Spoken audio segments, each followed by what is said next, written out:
RX event, please confirm once we are. Yes, sir, we are live. So, with the permission of our host director and our moderator, I am starting this event. Good evening to everyone. I am Dr. Omkar Swami on behalf of Emcure Pharmaceuticals Limited. Welcome you all in this No Thrombosis Silver Jubilee program. Today, this is very important event for all of us. In last year, we saw a dream of developing a program with live inbox cases wherein we can discuss real life challenging cases. This endeavor of this program was to share the worthwhile experiences and decisions which are made in a cath lab to the larger audience across the country. We never thought the small dream of ours will appeal to many of you and would be so popular to receive SIMS Healthcare Excellence Award 2021 to bring the most engaging scientific platform from a pharma company. It is said that all the dreams can come true if you have courage to pursue them. I would say it is not the courage, but you require a guide, you require a mentor, you require a teacher who will help and who will guide you to achieve these dreams. Indeed, we are very much fortunate to have Dr. M.S. Hiremat sir who developed this program. Sir has put his heart and his soul to make this program a great success. The value of experience is not seeing much, but seeing widely and seeing wisely. And that's what we learned when we are working with Dr. Hiremat sir. Through this program, we all become wise by collecting the pearls of wisdom, which was shared by our course director, Dr. Hiremat sir. At the same time, I would like to extend my sincere gratitude to Dr. Jabir sir, Dr. A. Srinivas Kumar sir, Dr. Nagendra Chauhan, Dr. Viveka Kumar, Dr. Rusi Sethi, being a moderator for this No Thrombosis. Their participation made this program lively and their insight make important practical tips. We have started this program way back in 14th August 2020. Over the year, we have conducted almost 24 sessions of No Thrombosis with participation of 66 speakers across the country. In addition to the cases from the metro cities, we have cases from the cities like Bidar, Mukundapur, Ahmednagar, Kalidipatta, Thrissur, which makes a real program reaching to the wider population where these discussions are really required. The average discussion during this program was almost 90 minutes, and I do remember some of the instances where there were very inquisitive and very intense discussion which extend up to 11 p.m. in the night. Average art participation in this program was almost 700 to 1000, and which made this program really successful. Dr. Hiremat sir and Dr. Jabir sir have participated all 24 modules. Indeed, we feel that keen interest of our faculty had made this No Thrombosis as a great success. We are really humble to receive their contribution, and I would be very happy to be in debt for this. This 25th session is very special for us. To cherish this session, we have invited our beloved CEO, Mr. Satish Mehta, to be part of this memorable session. Our Executive Director, Ms. Namita Thapar, and our President India Business, Mr. Pratin Vete, is also part of this program. It gives me a great honor in welcoming and introducing great visionary of the country who has built Emcure, a network of 19 subsidiaries, R&D team of 500 scientists, and a global workforce of 11,000 people. So Mr. Satish Mehta, our beloved CEO, is an alumni from IIM Ahmedabad. Sir is a first generation entrepreneur and a visionary who have founded Emcure in 80s. Emcure is now present in 70 countries and now among the top 10 companies in India in cardiology, gynecology, hematology, and HIV therapy. In Emcure, we have a mission of success through innovation. And that's why we think out of box, we think something different. And I feel personally this kind of a program is one of that success through innovation. So sir has given many innovative molecules to the medical fraternity. Sir has been passionate for social cause, and sir has been a member for the group of Niti Aayog and committee to the Ministry of HRD of a Government of India. Sir has a vision to provide affordable and high quality healthcare to the patients that will significantly improve their lives. So with this, sir, I invite you for a keynote address for this Silver Jubilee session of no thrombosis. Over to you, sir. Thank you very much, Dr. Omkar Swami, and thank you very, very much, for a very, very generous introduction. So, Dr. Hiremat, Dr. Jabi, Dr. Srinivas, member of the faculty, a very, very warm welcome on my behalf. Well, I'm extremely happy and fortunate to be here, and I started this company way back in early 80s and built a global company with an outlook of giving the best possible medicines to the fraternity, medical fraternity. Let me go down the memory lane. As far as I am concerned, I'm born and brought up in Pune, absolutely a local fellow. Did my education in modernist school. Dr. Hiremoti is here. He was 1 year junior to me in the school, and he was always a topper. And no wonder, he ended up as a very, very eminent cardiologist, and I ended up doing BSc MSc. So that sums up everything. And after that, I think in those good old days, it was not very easy to get admitted in Ahmedabad. No preparation, nothing. Just tried my luck, got in there. And the beauty of getting into IIM, let me tell you, nobody fails who were there. So there was no possibility of failure. So got out. And then at that time realized, that nobody can possibly give me a job. So I possibly was the only person in my batchmate, who did not appear for placement. Started telling myself, kuch khud karke batayenge. And that's how, the journey began way back in 75, 76. At that time, my father was running a wholesale in Pune. So some familiarity with pharma products, because we happen to be distributors, for very many companies, knew the doctors, at that time. And as the luck would have it, my two sisters, they did their MBBS and MD at BJ Medical College. My brother-in-law is also a doctor. Incidentally, happens to be batchmate of Dr. Shiri Shirimat. So some little bit of familiarity. So way back in the early 80s, started with 9 medical representatives and was absolutely delighted, top of the world, when my loan for 3 lakhs of rupees, was sanctioned by Bank of India, and felt great, so something good is happening. So from that time, a long journey.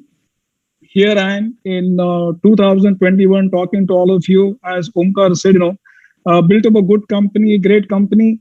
And to be honest with you guys, ask me to do it again, I'll flatly refuse the assignment. Those were good times, great team, great teamwork, lucky, good breaks, at the right time. And that's how, this company has been built up. As I look back, and if you ask me, what really, has helped me to build this company, what really happened in my 4 decades of association with Emcure, the first thing, that comes to my mind, that this company was built on science and technology and innovation. That is very, very close to my heart. What really happened, that after doing my postgraduate in organic chemistry, I happened to be a topper. After that, I landed up in Ahmedabad. And organic chemistry is a very, very volatile subject. So by the time, I got back in Emcure, I had forgotten about everything. In fact, Namita was sitting over here, when she was doing her chemistry. One day she came, with some difficulties, thinking my father is a postgraduate in chemistry. Let me go and ask, some chemistry questions. And I didn't know, honestly, what to tell her. So the best answer, just yelled at her, started telling her, "Hi, Namita, what the hell is happening? You don't know such a simple thing. Go study and come back." Just to ensure that she doesn't come to know that I'm so ignorant. So, I mean, it's a long journey, right from those days. But at the same time, in spite of the fact, that I was now, running a company, but my love for chemistry remained. So the company was essentially built, on science and technology. And what really happened? In 2006, Dr. Mukund Gurjar, joined me. At that time, he was the deputy director of National Chemical Laboratory. Could have easily become, the director of NCL. And as far as this gentleman is concerned, today when I'm speaking to you, he has more than 100 PhDs under his belt. And apart from that, what really happens? So a booklet was published, by CSIR. And in that particular booklet, they have given, names of 50 eminent scientists, post-independence, starting with Bharat Ratna C.N.R. Rao. Our good old Dr. Mashelkar is also appearing. He's from Pune. So obviously, we have a lot of liking for him. And Dr. Gurjar also happens to be one of them. So once, he joined the company, there was no looking back. We gave you all, molecules like chirality, 11 molecules. We gave you, after that, we gave you all the iron compounds.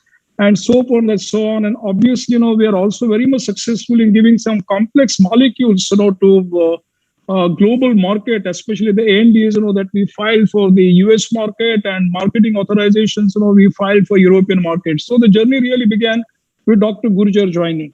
The other interesting thing that happened, Dr. Shirish Hiremar is sitting over here. In those good old days, what was really happening while we were doing our graduation. At that time, what really used to happen, we used to have the grouping. Either you go for biology or you pick up, physics, chemistry, and mathematics. So those who want to pursue, medicine, like Dr. Hiremar did, they will obviously like to go for biology, and people like me will obviously go for something else. So I didn't know the spelling of biology, honest to God. And because what really happened in the first year, when they asked to do some dissection of rat, I said, oh, come on, this is not my cup of tea. I simply ran away from that. So, but in the meantime, in 90s, middle of 90s, my really love affair with biotechnology started because I was extremely fascinated by erythropoietin. That time, it was making waves. I'm talking about mid 90s, and that's how I decided to pursue biotechnology and got the technology. And very very fortunate to get Dr. Sanjay Singh, who joined me in 2007. This gentleman was incidentally a tenure scientist at NIH. Tenure scientist in the sense these guys never retire. You watch Dr. Anthony Fauci, who on and off comes on the TV, starts talking about COVID and everything. And President Trump also couldn't do anything with him because you cannot fire them. They are tenure scientists. So Dr. Sanjay Singh also happened to be a tenure scientist. He came and joined me in 2007, and from that time onwards, we started pursuing big time bioproducts as well. And in the process, gave erythropoietin, and of course, the product for which you gathered over here, Ticaplat, and then we also gave pig asparaginase and so forth and so on. And as far as Ticaplat is concerned, I must tell you the story when it was launched, maybe in 2008 or 9 or 10, I don't exactly remember. So that was the time there was so much reluctance on the part of the medical profession, to use this particular product.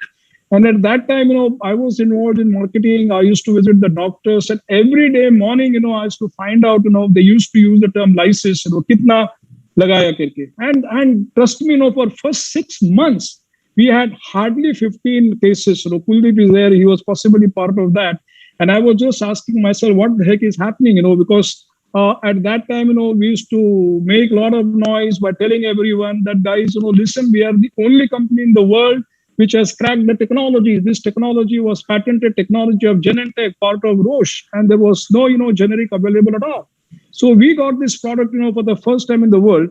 But in spite of that, there was not sufficient, what I would say, trust on the part of the medical profession to possibly use this product. But we have come a long way since then, for which, I'm absolutely grateful to all of you who are participating in this particular seminar.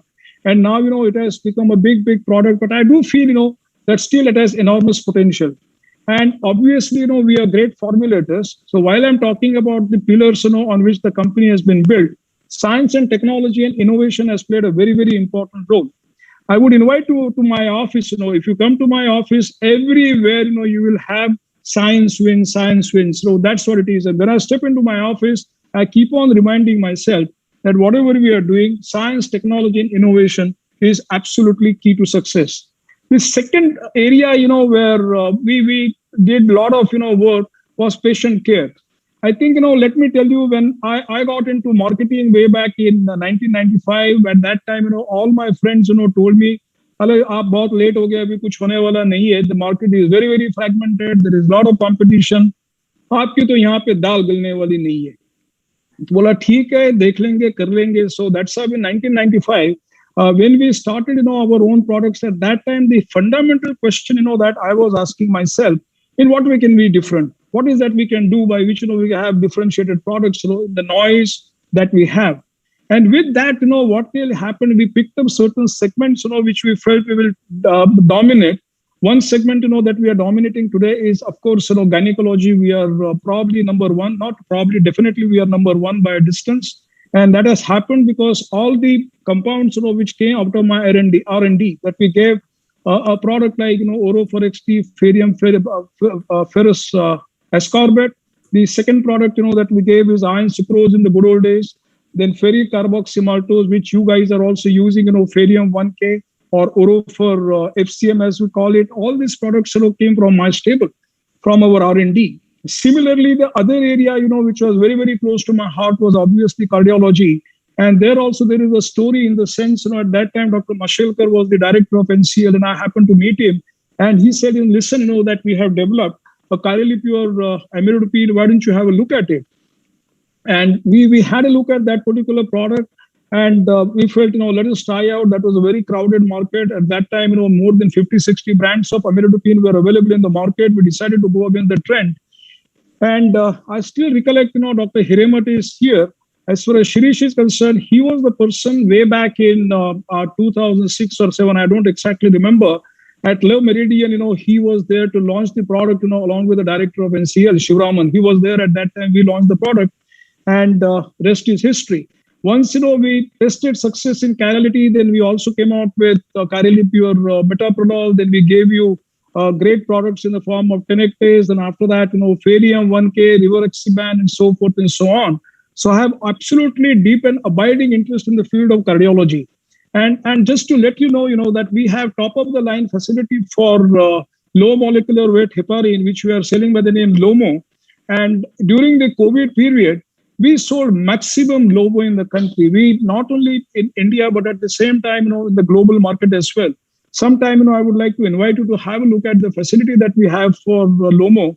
It's probably one of the best, probably the best in our country, completely isolated driven facility. And since, we have huge capacity, we were able to serve the needy patient during the COVID time. So patient care has been one vertical on which, the company has been built. Science technology, very, very close to my heart. Patient care. So obviously, whenever any products have been given, the fundamental question, what is that I can do for the patient? Similarly, today, when I'm talking to you in blood-related products, we are number one. In oncology, we are now in top 5. In addition to that, we are doing exceedingly well in the field of nephrology. And now, we are trying to make inroads in the field of diabetology as well. So that's what is happening because of absolute, devotion and commitment to patient care. The third vertical or third important thing, which has helped me to build this particular company is, one of the things that I learned right from my IIM days, they used to teach us, ethics at IIM Ahmedabad. We had a special course. So obviously, never compromise on quality. The basic fundamental question I always used to ask myself, jo bhi medicine maine banaya, whether I will feel comfortable giving to my kids. So that's how, this particular company has been built up, where there has never any compromise, with the quality. Quality has been paramount. Manufacturing facilities are probably the best in the country. They are all approved, by the regulators, whether it's US FDA or MHRA or Brazilian authorities. So that's what we have done. Never compromise with the quality. I remember, when there was a lot of struggle, I was doing very badly. My bank accounts, were in a mess. And at that time, I had to take the write-off, for 10 lakhs of rupees, which was a princely amount then, because there was some issue with quality. But I said, guys, don't bother. We will destroy this particular batch, will reject, but will never ever play with the quality. So quality is something, which is fundamentally very, very close to my heart. Any product, whether it is Isomax or MedPure, or for that matter, Ferrium K or Elaxim. And Elaxim is a very, very important product from my point of view.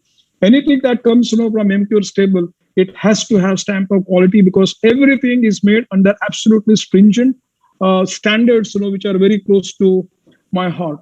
The fourth thing, which has helped me while building this company is enormous amount of support, that I received, from people who have been working with me. I've been fortunate, people have worked with me for more than 20, 30 years. Kuldeep, who is sitting over here, is possibly there for the last 10, 15 years. And that's how, we have built up this company. And while building this company, being a management student myself, there is a lot of emphasis which have been given for training. There's a lot of emphasis which has been given for improving their skills. Today also, we give a lot of importance to digital technology, how we can reach you in this difficult period. So these are some of the fundamental things, which are very, very close to my heart. And even for that matter, the medical representative that who visits you, the endeavor is always, to brief him, always to give him more and more knowledge, So when he steps into your cabin, he's in a position to serve you better than what he was doing in the last visit. So these are some of the things, which are very close to my heart. So these are the 4 pillars, on which I have built the company. Science and technology, I talked about it. Patient care, I talked. The third thing, quality is very important. The fourth thing, my people. And as I look at future, as I look at future, I am very, very bullish about my company because my company not only has, great professionals, but at the same time, generation next, is smarter than me. As for Namita, who is sitting over here and now, she's looking after marketing. Please understand, she's basically a chartered accountant by training. She didn't learn any science at all. But in spite of that, after handling the finance portfolio, she literally fought with me and she started saying, that I would like to get involved in marketing. And she's doing a damn good job. And the reverse of that, my son, who is a Wharton graduate, a commerce graduate again, but at the same time today, he knows, science and R&D much more than what I know. And he is very much involved in our bio program, bio company, that is, Genova. So the generation next and Namita's husband, Vikas Vik Thapar, about whom, she spoke some time back. He's a very, very smart person, American. And he's also looking after all the acquisitions. We are going public in next few months. That's completely driven by him. So science, technology, very close to my heart. And what I was trying to tell, as far as Genova is concerned, all of you know about it. This is part of public domain. My company, your company, we are working on mRNA vaccine. We have completed phase 1 very successfully. We are now going for phase 2, phase 3. That should start in 3 or 4 days time. And unlike, Pfizer, BioNTech, and Moderna product, our product is stable between 2 to 8 degrees Celsius.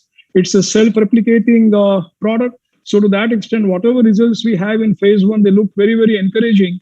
And maybe in next few months, I should be in a position to give you mRNA vaccine.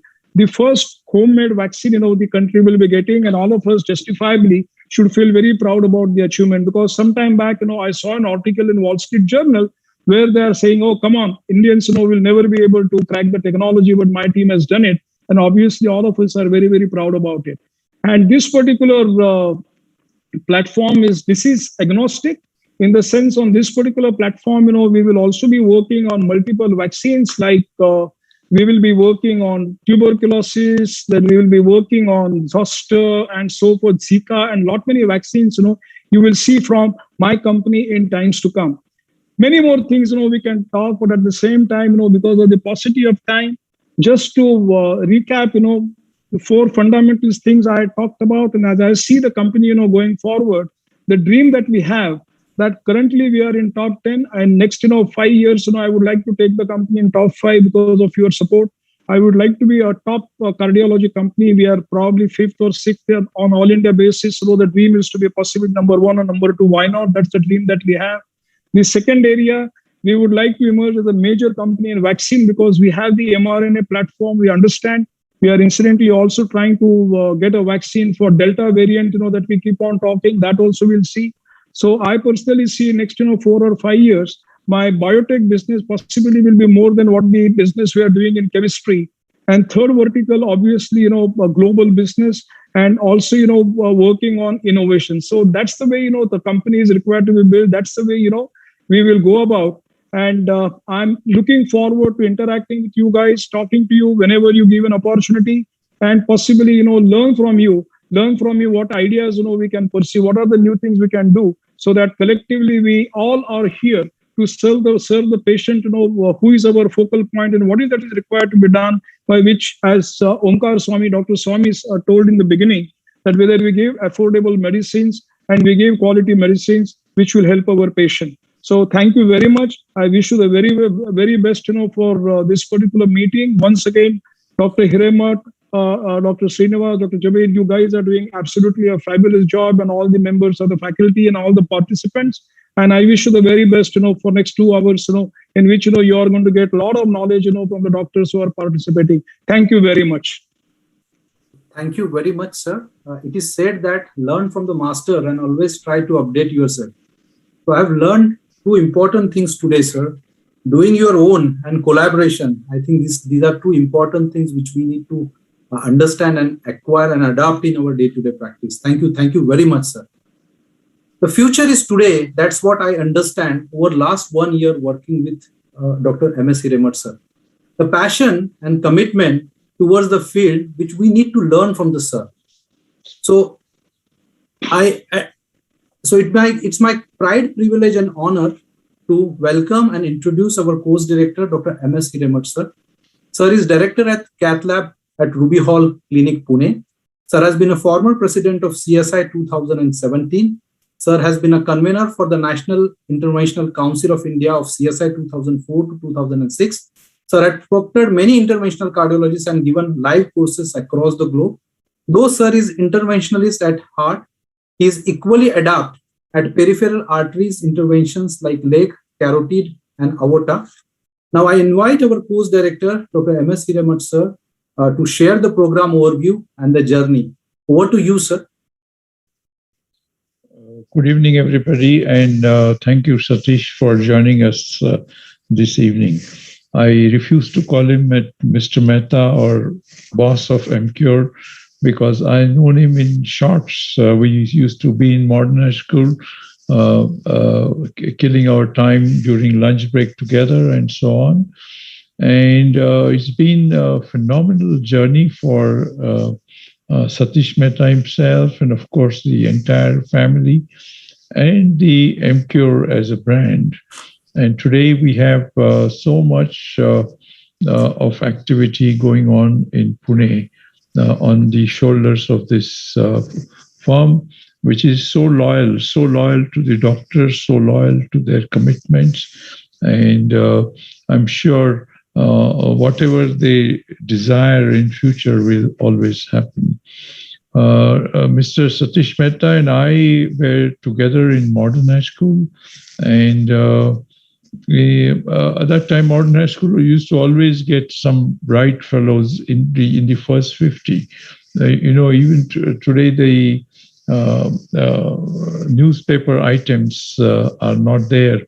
But in those days, there used to be a big story on the day the results were announced, and everybody's photos, interviews, and all were given. And I'm sure Satish was a sort of a lead for many of us who followed him in modern high school. Then, of course, I had this opportunity to meet Namita also, and the entire family for that matter, and full dedication. That's how I would put the family's sort of contribution to the pharma industry and Emcure. I think in this particular meetings that we are having every 15 days, I cannot thank you enough, Dr. Omkar, for getting almost 700 to 1,000 people together, all intervention cardiologists. Many would not thank you, but I sincerely, very sincerely feel that your efforts has been phenomenal in bringing the moderators, the people who contributed, the people who made presentations. You heard 66 presentations. And I, after almost 40 years of intervention cardiology practice, I learned from each meeting. And that's why our meeting always went beyond time. Like it was scheduled to be 60 minutes. Then we stretched it to 70, 80 minutes. Then it is 90 minutes. And today, 3 cases and discussions go over 90 minutes. So that's a tremendous contribution, Omkar, from your side to the to our meetings. This particular meeting concept was actually talked to me about, and I think first 2-3 meetings we sort of had no clear direction, but within these little time, we sort of grouped together, got talking to the intervention cardiologists from across the country, and sort of formulated a pattern which I think has worked very well. There is no emphasis on any kind of pharma products which Emcure has brought in, and we are just very, very open to all the products which are available in the market. The discussions that we have had in these meetings. I learned a lot from them because I think whenever we have this meetings, small things, small contributions from everybody, but sometimes it's a big contribution for many others. And that's how I'm very thankful to Dr. Jabir, Dr. Srinivas Kumars, and many others who helped me formulate this meeting. So Emcure remains a Pune firm and very much a firm which is making big impacts across the world. When I say across the world, it's really a great pride, thing of great pride for me that Pune Pharma is making such a big impact. I remember when Emcure was launched, there was a CSI meeting somewhere in North. I think, I don't know whether it was in Ludhiana or even more north than Ludhiana. But it was freezing cold, big auditorium in which I was giving a talk on this newly introduced molecule. We knew that you give something intracoronary, it will work. But here was a molecule which you give intravenous and we would still get the benefit. So I think it's a firm which has sort of grown on its own shoulders, make sound footings, and that's how it has moved so quickly far and wide. And I'm sure Satish is very happy that the next generation is also with him to help him, and they will make Emcure grow further. So with this little feelings, which I deeply ingrain in my heart, I really thank Emcure for bringing us together. Today is the 25th time we are all going to be together, and I take it as a big opportunity to thank the Emcure, the Metas, and of course Onkar Swami for making these things possible. So back to you, Dr. Onkar. I think you can continue with the remaining meeting. Thank you very much, sir. It's indeed a great music to hear you. So with this note, we have made a short video about no thrombosis. Let's watch that short video. So my request to our technical team to play the video.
formidable work for catching hold of so many cardiologists in our country, enabling them to present a lot of the interesting cases with interactive discussions and extremely good, extremely high content, very high academic content which was presented. Lot of knowledge sharing and learning in consultation with my colleagues. Great job. Thank you. I think Emcure is doing a wonderful job by initiating such programs. Not only does it give us a platform to enrich others by sharing our experience, also it helps that we should learn from others what mistakes or rather what steps they took to make it a success. As the name suggests, more thrombosis. That means we'll have more knowledge of this thrombosis by presenting cases and also sharing these experiences with our fellow cardiologists. And to guide us, to guide the cardiologists like young cardiologists like us, we have Irema sir and all the members like Jabir sir, everybody.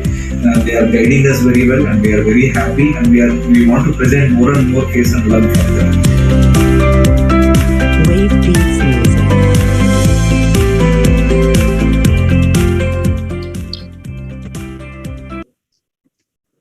Thank you. Observe, record, tabulate, communicate. Learn to see, learn to hear, learn to feel, learn to smell, and know that by practice alone one can become expert. I think that's the mantra. Let's understand what practical challenge and the practice is followed by our 6 friends. I would like to welcome our faculty and speaker for today's program, Dr. Vivek Kumar from Delhi, Dr. Sachin Hundekari from Pune, Dr. Dibya Ranjan Behra from Bhubaneswar, Dr. Jimmy Josh from Cochin, Dr. B. Vinod Kumar from Chennai, and Dr. Vaibhav Patil from Pune. So all our faculty will be presenting their case. So let's start with Dr. Vivek Kumar. So he will be presenting first case. We expect that the case will cover in 5 minutes. Over to you, Dr. Vivek Kumar. Thank you, Dr. Swami. So definitely I'll try to complete in 5 minutes. Okay, I'm sharing my screen.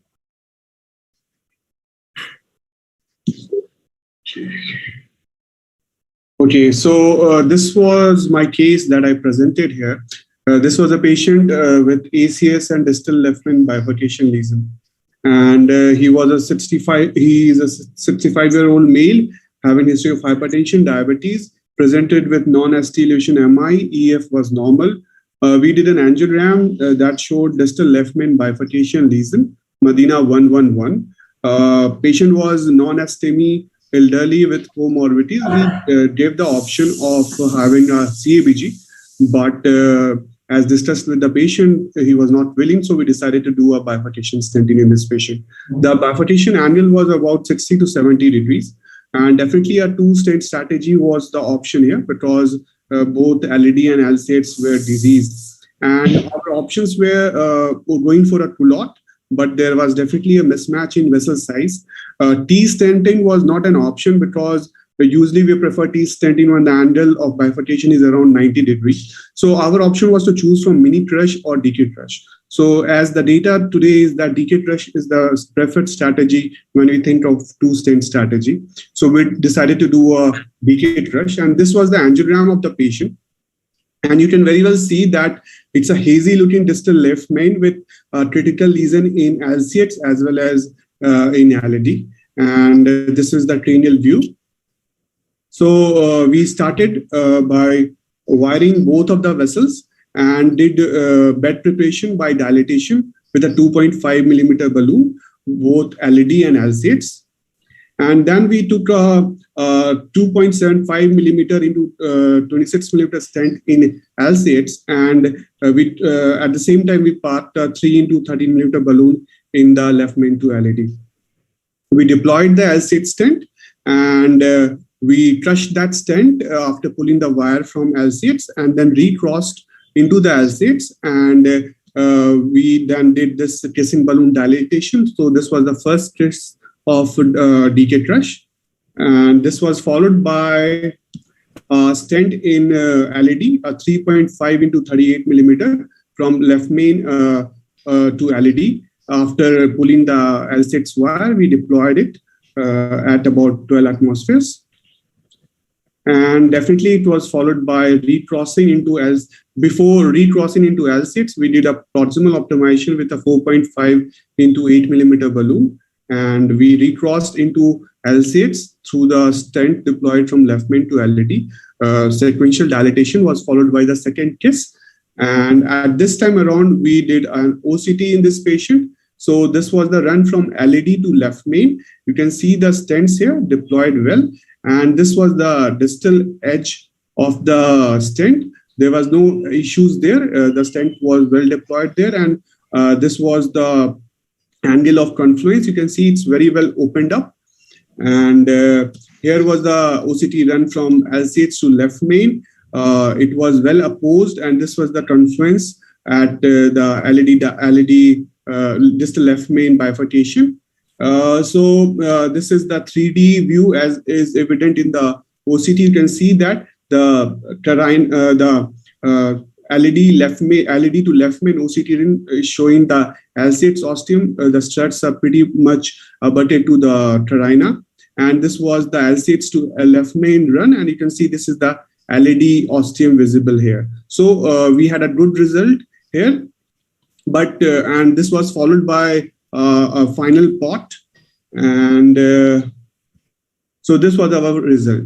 So definitely when we had a LCH to left main pullback, what we noticed that there was a distal edge dissection at just within 3 millimeters of the deployment of LCH stent in the L6. And we made its stent was just less than 1 millimeter, and the arc of dissection was less than 60 degrees. So as per the data from Illumin 3, that major dissection you need to patch up when it is the extent of dissection is more than 3 millimeter or the arc of dissection is more than 60 degrees. So we left it that way, and the patient is doing fine, and it's now 6 months follow-up, and he is clinically fine and without any symptoms. So this was the case that I presented then. Thank you. Thank you very much. So let's move on to the second speaker for tonight, Dr. Sachin Hundekari. Over to you, Dr. Sachin. Yeah, thank you.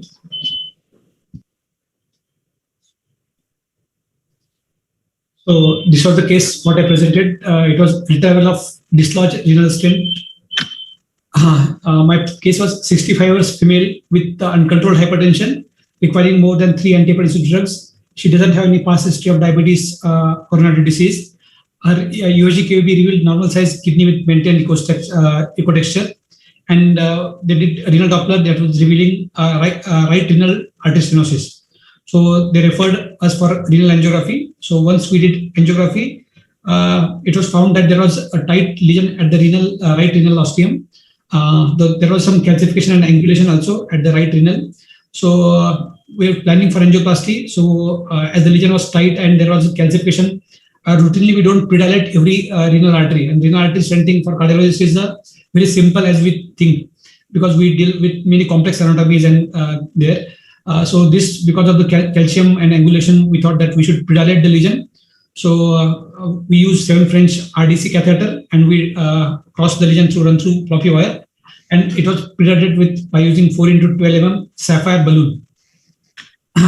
So once we dilate the lesion, there was significant dilatation, and I thought that I can easily push the stent. But once I took the stent, I was trying to push the stent through the lesion, but it was encountering some resistance. So after there was some resistance, so I thought that it is not going, so that I should, there is more than 180 degree calcium, so that I should need some good predilation again. So I was trying to pull the stent into the guide, but the proximal edge of the stent got caught into the guiding tip.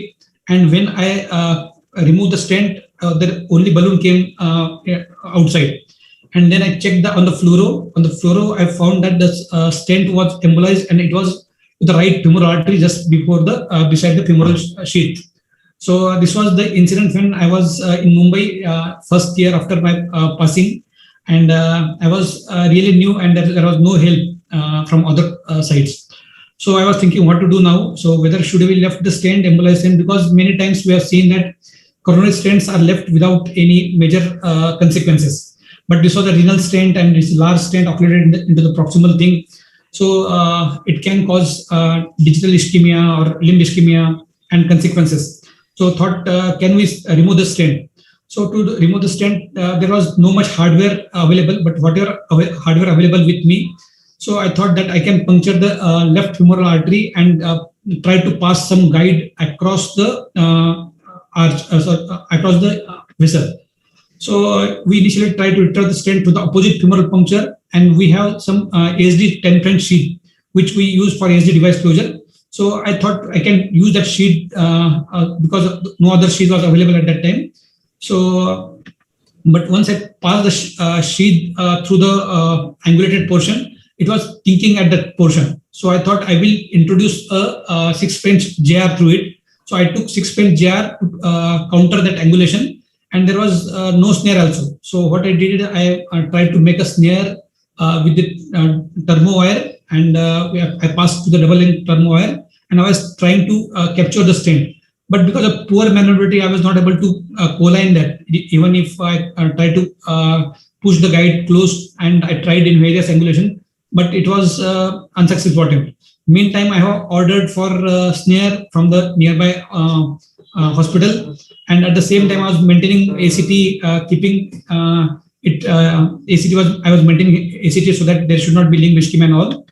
So after that, we got a sheath through the long ASD sheath. We passed the 6 French diagnostic catheter, and from that we used the basket snare to capture the stent. And then after many attempts, we are able to capture the stent, and it was retrieved successfully through this ASD. So you can see that there was a kink, and that was been encountered because of the angulation that we successfully manipulated with 6 French JR through it. And after the successful retrieval of the dislodged stent to the femoral angio, we did a check angio to see if there is any dissection or thrombus, but there was nothing like that. Then we did again high pressure NC dilatation, and then we did the stenting in the same setting. And after the successful renal artery stenting was done using 5 to 12 mm express SD stent, there was no complications, and the procedure was uneventful. So just a few take-home points. So be patient whenever you are encountered with some unexpected complications. Review the situations, see what are the possible bailout things, and never try to take help from whatever help is available nearby you. Thank you. Thank you, Dr. Sachin Hundekari. Let's move on to our third faculty, Dr. Dibyaranjan Behra. Over to you, Dr. Dibyaranjan Behra. Good evening, everybody, and it's my pleasure that Emcure has invited me. So without wasting time, I am presenting my case. So this is a case of a calcific LED CTO. The story is a 65-year-old female presented with CAD, exertional angina class 3. He had an old NSTEMI, good LV function. He had double vessel disease, RC and LED. RC was done earlier, so now I am presenting only the LED disease. So this is the angiogram.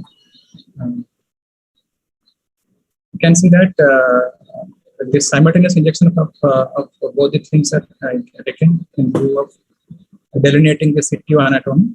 So you can see that the LED proximal part is calcific, and it is retrorally filling through the right to left collaterals, and there is a branch at the end point. Calcific length is more than 20.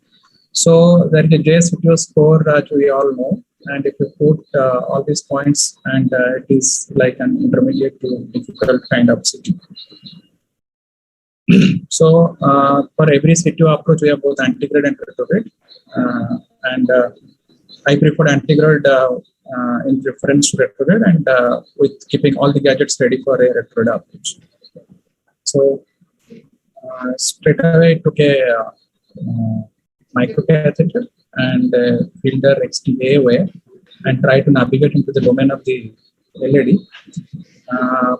At some point, I realized that the region is very calcific tough to penetrate. So I changed my wire to a Gaia 2 and try to go forward. And each time I have to make contralateral injection to see whether I'm in the lumen or I'm not in the lumen in different views. And sometimes this calcium also give you resistance so that you actually don't know actually you are going into subintima or into the lumen. So, and this, after some time, I realized that I am in the lumen. I took out the wire and did a distal injection, very little injection to the microcatheter to realize that actually I am in the lumen.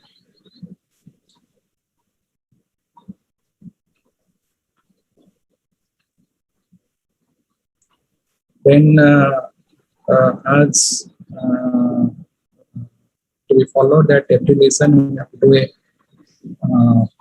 a pre-IVUS run to know whether how to deal with. And in this run, you can see there is a concentric type of calcium, which is mostly subintimal and almost 270 degree to 360 degree. You can see that in longitudinal image there is so much of calcium is there. So as per this algorithm, it is a moderate to severe type of calcium and some point system based on IVUS. So I was falling into this 3 to 5 point system. So I decided. So I go with lithotripsy. If it will not work, then rotablatory was also ready. And I went ahead with lithotripsy.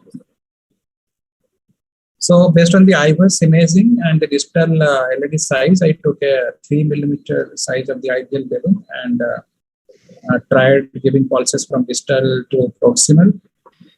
You can see that. And during my 4th cycle of pulses, the balloon ruptured. This is one of the cases where ideal balloon ruptured. So I was only at 4 atmosphere. Luckily, nothing happened to the patient. And after that, I put 3 into 33 millimeter drug-eluting stent distal and 3.5 28 millimeter drug-eluting stent overlapping with the proximal stent proximally. And just at the LED ostium and post-directed ciliary with high-clustered encephalitis. So this is the result just after the balloon dilatation, you can see. Then I did the IVUS run again to see what is happening. You can see from this longitudinal view that most of the areas are well opened. Stent is well approached. In view of time, I am looking at proximate. So that I got a good lumen area, and this is towards the proximal LED. There are very minimal struts into the circumflex. Circumflex you can see here. It is nice. And still I did another optimization with 4 mm balloon, short balloon. So this is the final angiogram. Definitely got a good result. So the take-home message says that proper planning is required before doing any complex case. Simultaneous contralateral injection is very much required for knowing the exact CT anatomy and to plan your procedure. Intravascular imaging either in the form of IVUS or OCT is definitely required whenever available. And recently IVF is very much useful as one of the calcium development strategies. Thank you all. Thank you. Thank you, Dr. Behra. So let's move on to the next case with Dr. Jimmy Josh. Over to you, Dr. Jimmy Josh.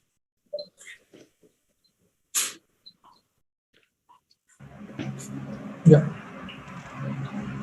Thank you, Emcure, for giving me an opportunity. So I'll start with my case. This is LM left main trifurcation, basically. So it's a seeing is believing. This is a 65 years old gentleman with a history of anterior wall MI 1 year back. He had underwent a primary angioplasty to the LAD, 2.75 to 16, the proximal LAD.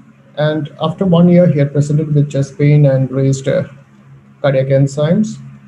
ECG showing biphasic waves in the anterior leads and wall motion abnormality with mild LV dysfunction. So he was taken for an angiogram, which was showing distal left main narrowing followed by an ostial LAD lesion with a patent stent after that. But it's more like a trifurcation. You got a ramus, you got a branch of ramus or like an early OM coming up, and also the proximal circumflex. All these 3 to 4 vessels are completely arising like a bunch of vessels with stenosis at the proximal area, and that was quite thing. The distal vessels were free of disease, and the stent also seemed to be only involved in the proximal part. The right coronary was free of disease, and the thing was to concentrate more on the distal left main. What to do up anyway? Within 1 year, he has presented with symptoms. So what could be the strategy for this thing? We got almost 4 vessels arising from the carina, and this seems to be all big size vessel. Bypass definitely is a good option because of all the vessels are graftable. You can even plan conservative management. Doesn't seem to be tight disease, but definitely that early OIM or the branch just below the ramus seems to be quite tight, and the circumflex also seems to be significantly diseased. If it's an angioplasty, whether we plan for a bifurcation or a trifurcation or more than that, a quadrification, or could be just a crossover left main to a lady, definitely not, because the lesions are more tight on the other vessels. So 2 stents, 3 stents, or even a drug-coated balloon was also planned. The Cinder score was 31. It was on the upper part of the intermediate, almost the high risk. So definitely an option of cabbage was given, which the patient refused. So was left with stenting. So the stenting balloon, 2, 3 stents, all were a bit of confusion. So definitely an imaging would definitely give an answer. So this was an OCT image taken up. You can see some restenosis in the mid part of the first stent, and there comes the proximal LAD, and that's the circumflex where the other 2 wires come up. The left main seems relatively not that diseased, but if you see over there in that ISR area of the proximal stent or the first stent, you can see that almost the area is 2.42 compared to the 6.4. So definitely it's a significant area involved. The ostial LAD also seems to have some plaquing. That's the carina area where you can see the circumflex, and ramus coming up seems to be roomy, free of disease over there. And that's the distal left main. There also you can see some thin plaques which may need to be addressed out, being a critical area of all the 4 vessels.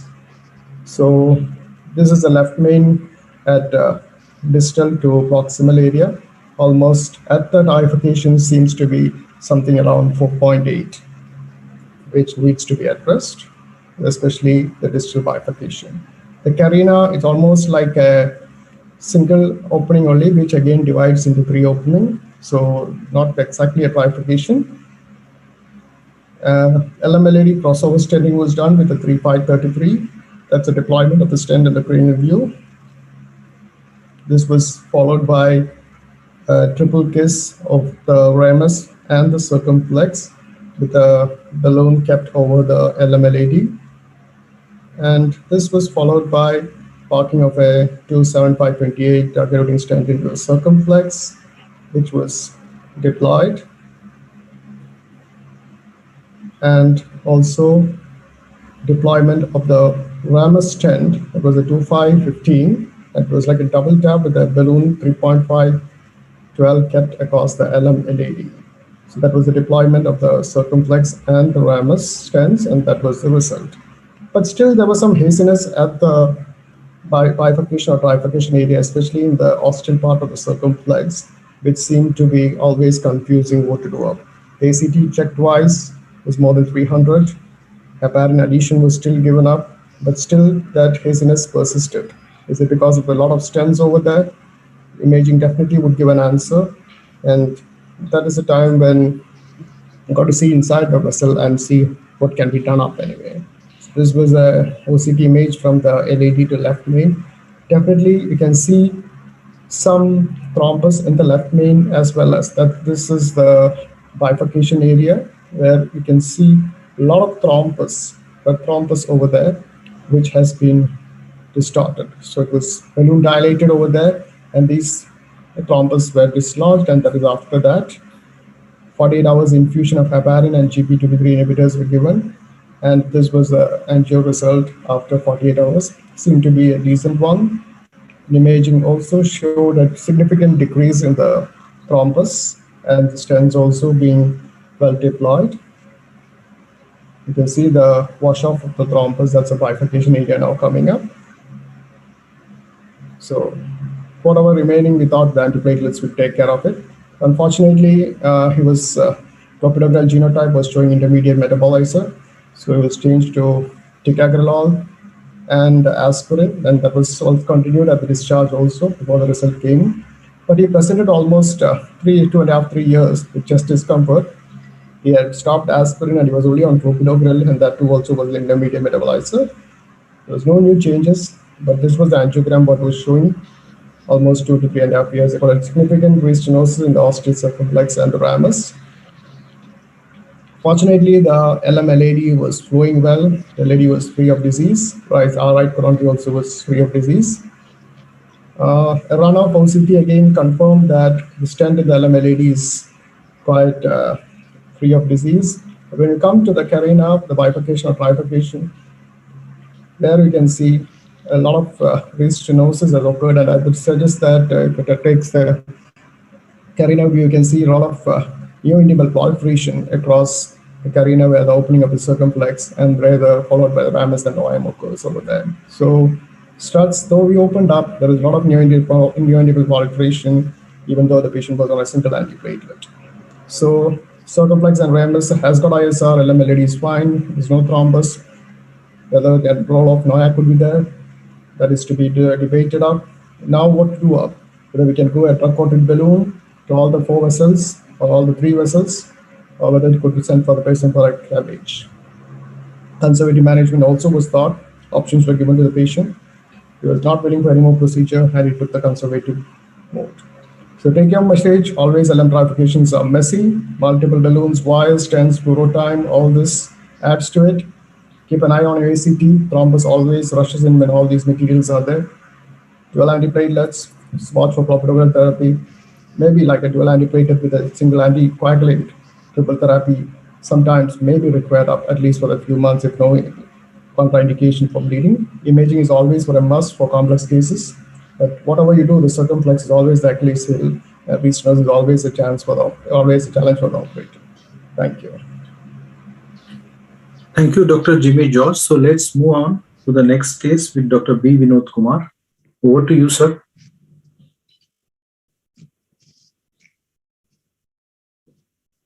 Thank you for the opportunity. I hope my slides are visible on. Yes. Yeah. So slightly different from what the previous speakers were saying, showing basically they were all coronary interventions. Moving from that, I'd like to show 2 case scenarios where we used lysis for a pulmonary thromboembolism, catheter-based lysis for pulmonary thromboembolism. We have used tenecteplase for this molecule. About 8 to 9 cases we have done in the past 2 years. And basically we use pigtail catheter to macerate the clot and then give tenecteplase at the pulmonary artery level. So we will go and see the particular case per se. So it's a case 1. It's a 58-year-old male patient with a recent history of meatrotomy and urethroplasty, as presented with the history of breathing difficulty of class 4 since 4 hours, not a known case of diabetic or hypertensive. So we reserve this catheter-based lysis with the per team discussion for patients who have significant massive pulmonary thromboembolism and who request thrombolysis, but they are contraindicated for full lysis. Then we plan for catheter-based lysis in our center. So this patient had a recent surgery, the heart rate of 140, BP 90/60, saturation less than 90, and cardiac enzymes, CPKMB, troponin, BNP, all are elevated. ECG shows significant tachycardia, heart rate more than 100, and the echo showed a dilatation of RA-RV with RV dysfunction. CT pulmonary angiogram showed a massive pulmonary embolism on both the right and left, involving the main pulmonary artery also. So the patient was diagnosed to have acute massive pulmonary thromboembolism. Since there is a high bleeding risk chance with the recent surgery, we planned for catheter-directed thrombolysis. What we did is we took the pigtail catheter, we go into a particular, either right or left initially, and we macerate the clot and then give 5 ml in the one particular right or left 5 ml and 10 ml of tenecteplase in the main pulmonary artery. So once we go deep into the particular artery, pulmonary artery branch, then we deliver the drug. This was done using a pigtail catheter and post thrombolysis. This helps us to reduce the dose. We use only 20 mg of tenecteplase, and the maceration with the pigtail is also very useful to lyse the clot. So post lysis, we got a very decent reduction in the size of RA and RV. The RV function also improved. The patient had a bleeding from the buccal mucosa in spite of the low dose of tenecteplase being used, but the patient was managed conservatively. The patient was discharged with the oral anticoagulation and presently is doing well. Case 2 is a 42-year female patient with recent history of slip and fall, sustained comminuted fractures on a right proximal tibia and underwent a right joint spanning external fixation, present with a history of class 2 dyspnea and severe bilateral lower pain since 4 days. Since the patient had a severe bilateral lower pain, the first they called ortho and vascular surgeons. There is no history of chest pain, palpitation or giddiness. The patient vital heart rate was about 110, respiratory rate was 13, BP 94 about 16, SpO2 was 75% at the room air. The echo done showed significant RA-RV dilatation and the pulmonary pressures are very high, more than 90. There was a significant RV dysfunction. Initially, the echo was not done. Initially, the patient was evaluated for the limb, bilateral lower limb. So CT angiogram done. The CT angiogram that revealed there is a significant amount of burden of embolism in the pulmonary arteries. So the patient was referred to our center. There we did an echo. We found RA-RV was significantly dilated and there was a significant RV dysfunction. So this patient now has there is no evidence of DVT. This patient has a major skeletal surgery, now currently in cardiogenic shock, will need an arterial thrombectomy. So we thought we have to address the pulmonary embolism also at that same time. So what we planned is we took him to the ortho theater. In the theater, we had in the theater itself, we had the access of right IJV. And through that, I took a JR catheter and navigated into the pulmonary artery under C-arm guidance. We didn't want to waste the time taking the patient to cath lab, then to the surgery. So there in the table, I started delivering 5 mg of tenecteplase in each artery and 10 mg in the main pulmonary artery. And simultaneously, the patient was scrubbed and ready. They were started doing surgery with Fogarty catheter. This was the images. We couldn't do a cine there, so it was all still images, but we could deliver immediately after delivering the drug. The saturation went up from 75, it went up to 89, 92, like that. So there was a gross elevation in the saturation. The anesthetist was so happy to see an increase in saturation immediately after lysis. So this was a post-thrombolysis. This patient also had a lot of bleeding. The pulmonary pressures also settled down overnight. And he had the bleeding from the site. Then he was treated conservatively. He was in ICU for about 2 to 3 days. After which she was extubated on the second day, and she was there in the admission for 4 days, and then shifted to wards. There she underwent dressings for her leg wound, and they discharged about 7 to 10 days. Currently, this patient is also on anticoagulation and doing well. There are different catheter-based therapies: pigtail, peripheral balloon, catheter-directed fibrinolysis. Ultrasound accelerated thrombolysis is one which is approved by FDA. There are multiple methods. Kumar, we need to slightly higher. Yeah. This is the last slide. So, catheter-directed thrombolysis is a promising option for patients with acute PE who are poor candidates for systemic thrombolysis. Thereby, we can reduce the complication rates. Thank you. Thank you very much. So let's move on to the final presentation with Dr. Vaibhav Patil. Over to you, Dr. Vaibhav Patil. Yes.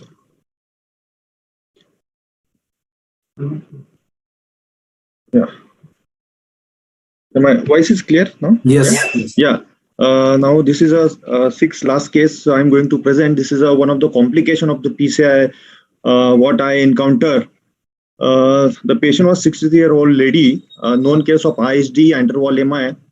She underwent primary PCI to the LAD 1 month prior to the admission to our hospital, and she was advised to do stage PCI to the RCA. Non-hypertensive, non-diabetic, ECG was evolved interval MI, creatinine was 1.4. There were no evidence of pericardial effusion. Her primary angioplasty done to LAD stent was good. There were no dissection. And as soon as I have taken RCA shoot, patient had a complete heart block. Type A lesion was there at the mid RCA. So we have decided to take a patient for the RCA PCI. Wire was crossed. It was run through wire. lesion were dilated, and after dilatation, days 3 into 16 millimeter was taken at the mid RCA. Post dilatation we are done, and after that, this is a final result. 2-3 views, orthogonal views I have taken, and there were no perforation, there were no any complications, stent was good. And after that, patient was shifted to the ICU. Post procedure, after the 2 hours, episodes of vomiting and giddiness was noted by the resident. Patient developed hypotension, so echo was done, suggestive of pericardial effusion. Patient was rushed to the cath lab for the check shoot. Inotropic agents, noradrenaline were started. This was the echo when we have shifted the patient to the cath lab. So I have taken the patient for the check shoot. This was the angio, check angio. It was suggestive of distal RCA perforation. Then we have decided that this perforation is very tiny, so there we should not waste the time. And but patient can have hypotension, so we have taken again wire and balloon dilatation we have done as per the guidelines. So 10 minutes of 2-run balloon dilatation of equal size balloon we have taken for the distal RCA. And simultaneously I have done the pericardiocentesis from the apical axis. 50 ml of blood was withdrawn. Post procedure, there was no evidence of increase in pericardial effusion. Hemodynamically, patient were stable, and patient were discharged on the 3rd day. She is still following with us. It was noted that it was Ellis type 2 perforation, which was guide wire, which was crossed out of the vessel, probably the distal RCA. And the lessons here we can take that the always know where your wire is, especially when you are doing the complex PCI, but here it was the type A lesion only. So watch the hard borders after completion of your angio. If you found any untoward complication, screen the patient with the echocardiography, and always after plasty or after angio, you have to pan over the whole heart and its branches in several views with completion of the angiography. So take home message here, not all the perforations are immediately visible on the coronary angiography at the end of the procedures. So you have to take the 2 orthogonal views. A remarkable proportion of the patients may develop tamponade, which can be more than 2 to 6 hours after the procedure. There should be high index of suspicion to maintain in order to secure the correct diagnosis in timely fashion, so that the patient get the immediate access to the cath lab or the intensivist should be there. The familiarity with its early recognition and emergency management are critical components of the current interventional cardiology practice. Like in this case, immediately we have done the pericardiocentesis, which had increased the patient's blood pressure, and the complication was managed early. Multidisciplinary team approach, which includes intensivist, anesthetists, cardiologists, and cardiothoracic surgeons, which is mandatory nowadays because we are doing the complex PCI. Thank you from my end. Thank you for patient listening. Thank you, Dr. Vaibhav Patil. So these were the 6 most discussed and most admired cases that we have presented to you. So now I would like to call upon our Executive Director, Mrs. Namita Thapa. It is my privilege and honor to introduce Mrs. Namita Thapa. She is a Executive Director of Emcure Pharmaceuticals. She has been a speaker at Harvard Business School, Indian Institute of Management, and Economic Times Women's Conference and FICCI. She is a recipient of the prestigious corporate awards like Barclays Foreign Next Generation Leader Recognition, 2 Economic Times Award, and World Women Leadership Congress Award. She is a part of government initiative like Women Entrepreneurship Platform, Digital Health Task Force, and Niti Aayog and the Champions of Change. She has also been a board member of Fuqua School of Business and trustee on TAI Mumbai Board of Trustees. So over to you, Mrs. Namita Thapa. Good evening, everybody.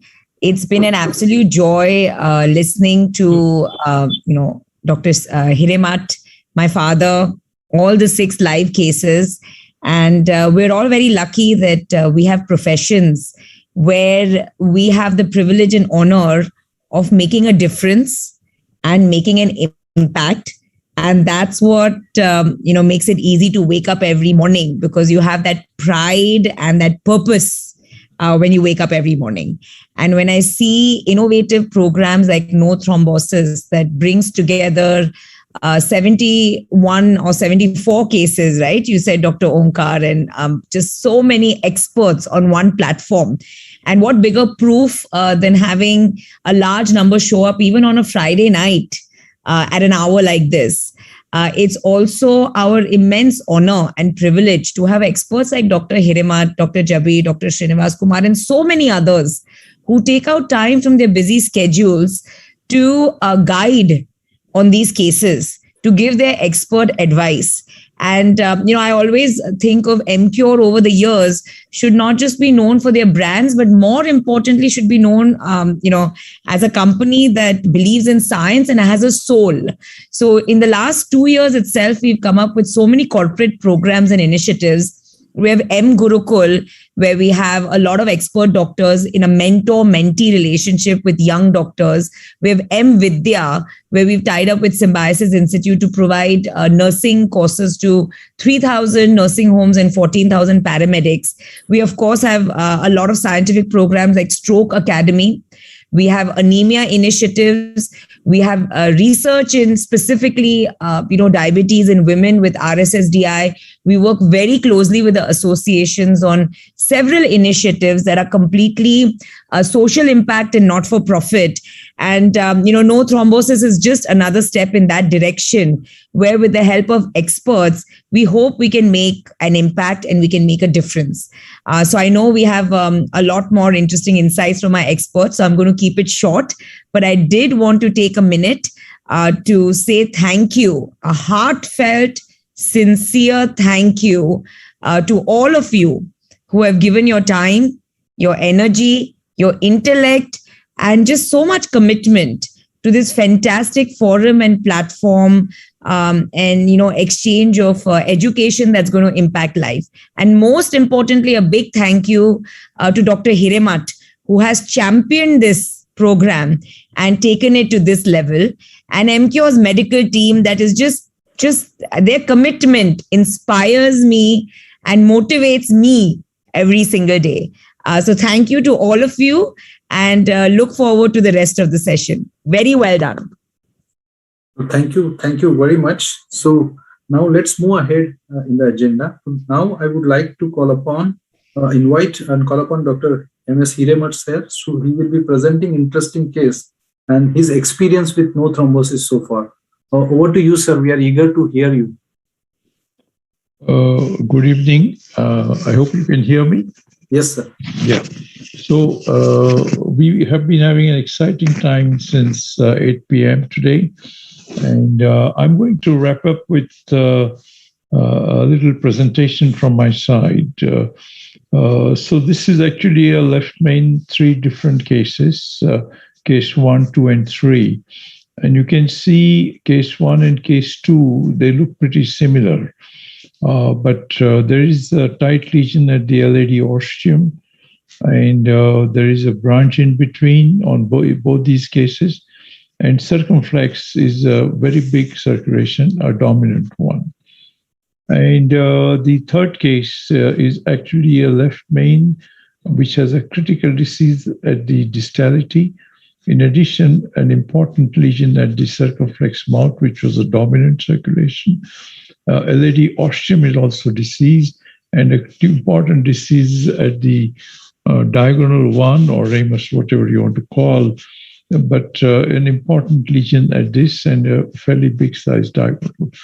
So how did we handle these 3 cases, which look a little bit similar to each other, but you have to have good thinking when you do these kind of cases. So we, in these 2 cases, we did FFR to the circumflex, and FFR was positive in case 2, while it was negative in case 1. So it meant that in case 1, we need to stent towards LAD and towards ramus, and could leave this for medical treatment, the disease at the mouth of the circumflex. However, this one was probably positive because of disease somewhere here. So this is how we started the case and ended up with a stent from left main to LAD. Obviously, a high pressure dilatation at the mouth, and then a tap, T, and protrusion to the ramus. The circumflex was flowing very well, and the FFR was negative. So at the end of this procedure, you should always check FFR in the circumflex, make sure that the FFR is quite good. So this is how the stents are placed, left main to LAD, and then stent as stent 2 going towards ramus. And the FFR at the beginning as well as at the end was negative FFR.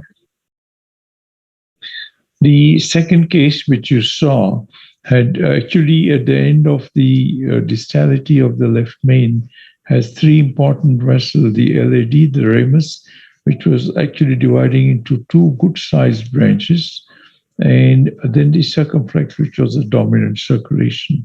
So in this case, FFR was positive in circumflex. So obviously it meant that we needed to stent towards the circumflex too.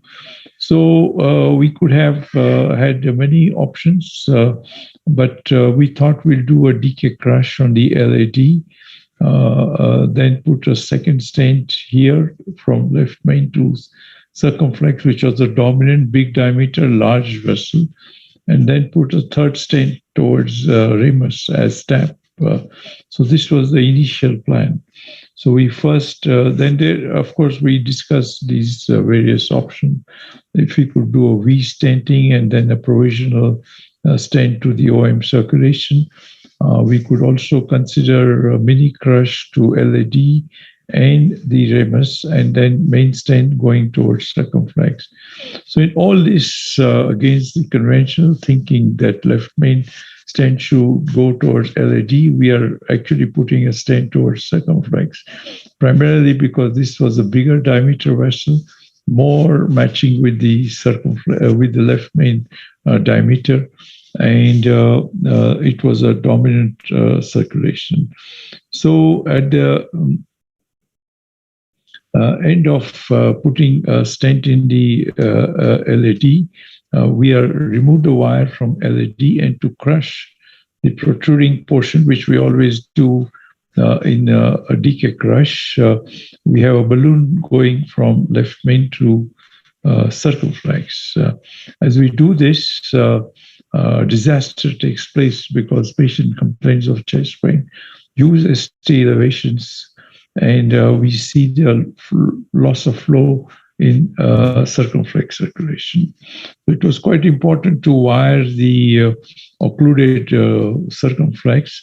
So in these kind of settings, I take cross 100, which I feel can sort of access the total occlusion more easily and slip into the distality. You can see the cross 100 immediately opening up the flow. So at this stage, we change our strategy. We had already put stent in LAD. So instead of putting second stent in the left main to circumflex, we thought we'll put second stent to the ramus. So this kind of quick thinking is required many times when you're doing these kind of distality to left main. And then finally, stent from left main to circumflex. Did a high pressure NC dilatation, and this is the circulation. So what I would like you to appreciate that this is a very dominant left circulation, and that's why the left main stent is looking towards circumflex. And we have used 2 branches, the LAD and the ramus, as side branches.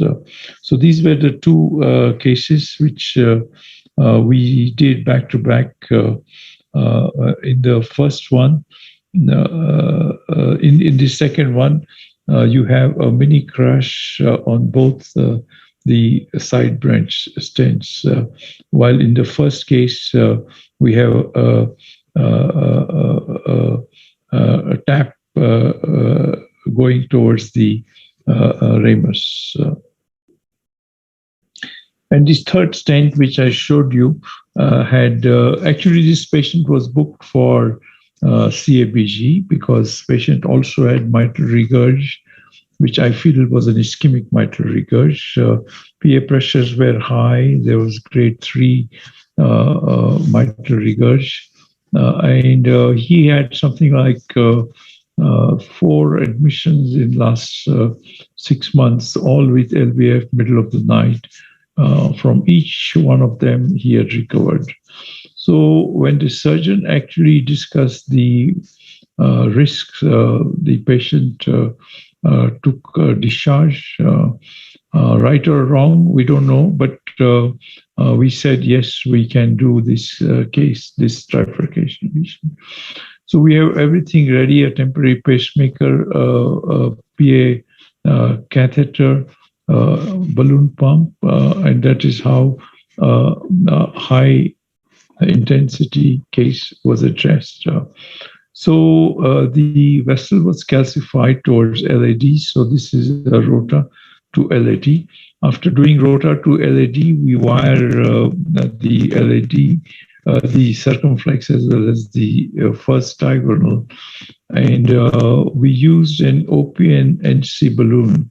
Now, this is again a very special balloon, which will not increase in diameter even if you go to pressures like 40 and 45 and 50. So we do an OPNC balloon dilatation towards circumflex, towards LAD, and prepare the bed for the diagonal. So this is a mini crush technique between diagonal and LAD. And then we used a mini crush technique between LAD and the left main to circumflex lesion. Having done that, we had already put a stent in the proximal distal circumflex going towards left main. So it's quite important to join this last stent to the already deployed first stent because if you leave a gap, it's a little bit unnecessary in these complex scenario. So once we did this deployment, these were the stent positions. Then we rewire towards LAD, rewire towards diagonal, do a kiss between diagonal and LAD, and between LAD and circumflex. So this is the final stent position. The first one was in the middle of circumflex going towards a high, a big OM branch, then the diagonal stent, then the LAD stent, and then the left main to circumflex stent, ending up with kiss at this side, kiss at this side, and a high pressure dilatation at all the locations. And this is how the final position looks. So the mitral regurg on table itself reduced significantly. So it was an ischemic mitral regurg. The PA pressure improved tremendously. And we were very happy to discharge him in 2 days' time. And so more than 6 months, patient is doing very well, doing his gentle activities. And he's very effective. So this is the final result. You can see a left main to circumflex stent, 2 stents, one towards diagonal, one towards LAD, and a very happy ending. So these are the 3 different kind of left main cases that we did. And I'm showing it to you. This is the before case number 1. We did a TN protrusion. Case number 2, we did 2 stents in the side branch. One was we wanted a DK crush, but probably we ended up as a mini crush to both these, and the final stent was placed in the main crush. While here we did a mini crush between diagonal and LAD, and the left main to circumflex. So you would probably face many scenes. This was a 45-year-old. He was playing tennis with a doctor friend of mine. 45 minutes duration before he reached the casualty, and we gave Laxim. It was a Sunday evening, and this was a Ganpati time in Pune, where traffic is very bad, and I would have probably felt that we would have taken at least about 2 hours to get all the stuff in position. So we gave Laxim. This is the day 2 angiogram. So this is the culprit LAD successfully opened by Laxim. However, there are important lesions in the circumflex, proximal, as well as mid-right, which is again a big and large dominant vessel. If we had done this case middle of night on Sunday, we would have probably got occluded LAD and probably work on this and bring for the other 2 vessels the next morning. So instead of 2 procedures, Laxim helped us by successfully dissolving the LAD clot, opening up the LAD. We sat overnight on this vessel. Patient was stable, and then stented all 3 in one go next morning. And you can see a nice results. So Laxim, many people think that it has little role once the primary angioplasty has come into effect all over the country. But I would feel we continue to use it very effectively in certain cases like this. In this case, again, inferior MI, late presentation, creatinine is high. More importantly, patient is diabetic for over 15 years and weight is only 39 kilos. So this was the culprit. We opened up this with 2 stents, one in the proximal, one in the distal, opened at this flow. And in addition, we put 2 stents in the LAD and 1 stent in a critically diseased. So doing this 5 stents in a low frame elderly lady was quite a challenge. However, at 6 months also, when we checked angioed her, this angio was absolutely same, and patient is doing very well. These are some of the complexities, like this patient had a important lesion in the left main, and important lesion in the proximal LAD, though the origin of the LAD and distality of left main were quite normal. The operator, about 200 kilometers from Pune, put 1 short stent here and another stent here. However, there was a dissection at the distal end of the stent. You can sort of appreciate in the still images. And there was an important lesion going towards circumflex. So this patient actually was transferred 200 kilometers, extreme tachycardia, borderline blood pressure. So we had to stabilize him and then stabilize the patient truly when we had a 3rd stent joining these 2 stents, which were already deployed. 1 and 2 were deployed in the first angioplasty elsewhere. Number 3 was done with us in Ruby Hall. Number 4, accessing the side branch. It was a dominant left circulation. So number 4 was placed here. Unfortunately, in all this, we also had a dissection at the mouth of the left main, which was the 5th stent. And the 6th stent was placed towards the pinched mouth of the big OM branch here. So this is how we ended. Luckily for us, patient is doing extremely well. So what Andreas Gunzig started in 1977 with this kind of case in the proximal LAD, balloon dilatation, and holding well after 10 years, you can see here. And this actually set ball rolling. For years, we are all doing angioplasty. The numbers are growing, and probably we, in every case, have to make a choice whether this case can be a CABG case or can be managed with medication. And also, don't forget the advances in medical therapy. This is Neil Armstrong when he landed on Moon, and this set up a different scene on the global level.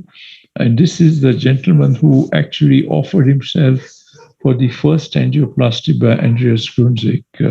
We invited him to Mumbai to celebrate 3 decades of angioplasty, 1977 to 2017, for a CAD meeting where he addressed the audience and was very appreciative of the medical fraternity who keeps thinking of newer things, newer devices, and so on. So this is what Time wrote about heart attacks and angioplasty. And these are the kind of complexities we do. Like this patient was a politician, and he says, I have no time for a bypass surgery. He had to go for elections in less than 2 months' time. So we put 2 stents, which were the culprit to the right coronary artery, and you can see a good flow. And then we put another few stents, like a left main, 2 stents in LAD, 2 stents in circumflex OM system. So overall, 7 stents. And at the end of 1 year, you can see all the stents are functioning very well. This is the left system, and this is the right system. So if you are sort of imaging and making a perfect result, I'm sure the science has a lot to offer, and we could pass on the benefit to our patients. So clearly see a lot of surgery work moving towards angioplasty, and we are doing more and more complex work. And thanks to these kind of pioneering meetings, which help us to discuss complexities, discuss how we can improve on our results and get to a better level of understanding. Thank you, Emcure. Thank you, Mr. Mehta, and thank you, Dr. Omkar Swami, who has been a big support to this forum. 25th meet today, and we are extremely delighted to be here even on this day. Thank you very much, sir. It is indeed a pleasure to listen to you and witness your case presentations and your presentation. Thank you very much. So it is said that life has choices and they are relentless. No sooner you have made one choice than another is upon you. So let's understand what choice our moderator, Dr. Jabir sir, had made in his cath lab. So it gives me a pleasure to welcome and introduce Dr. Jabir sir. Sir is Senior Consultant and Director of Clinical Research of Cardiology at Lisi Hospital, Cochin. Sir has more than 2 decades of cardiology practice. Sir has been recognized cardiologist at national and international forum. Sir is very much expert in managing complex heart disease, and sir's main area of interest is coronary interventions and heart failure. So let's have one interesting case from our moderator, Dr. Jabir sir. Over to you, sir. Thank you, Omkar. Can I share my screen? Yes, sir. Yes, sir. Of course.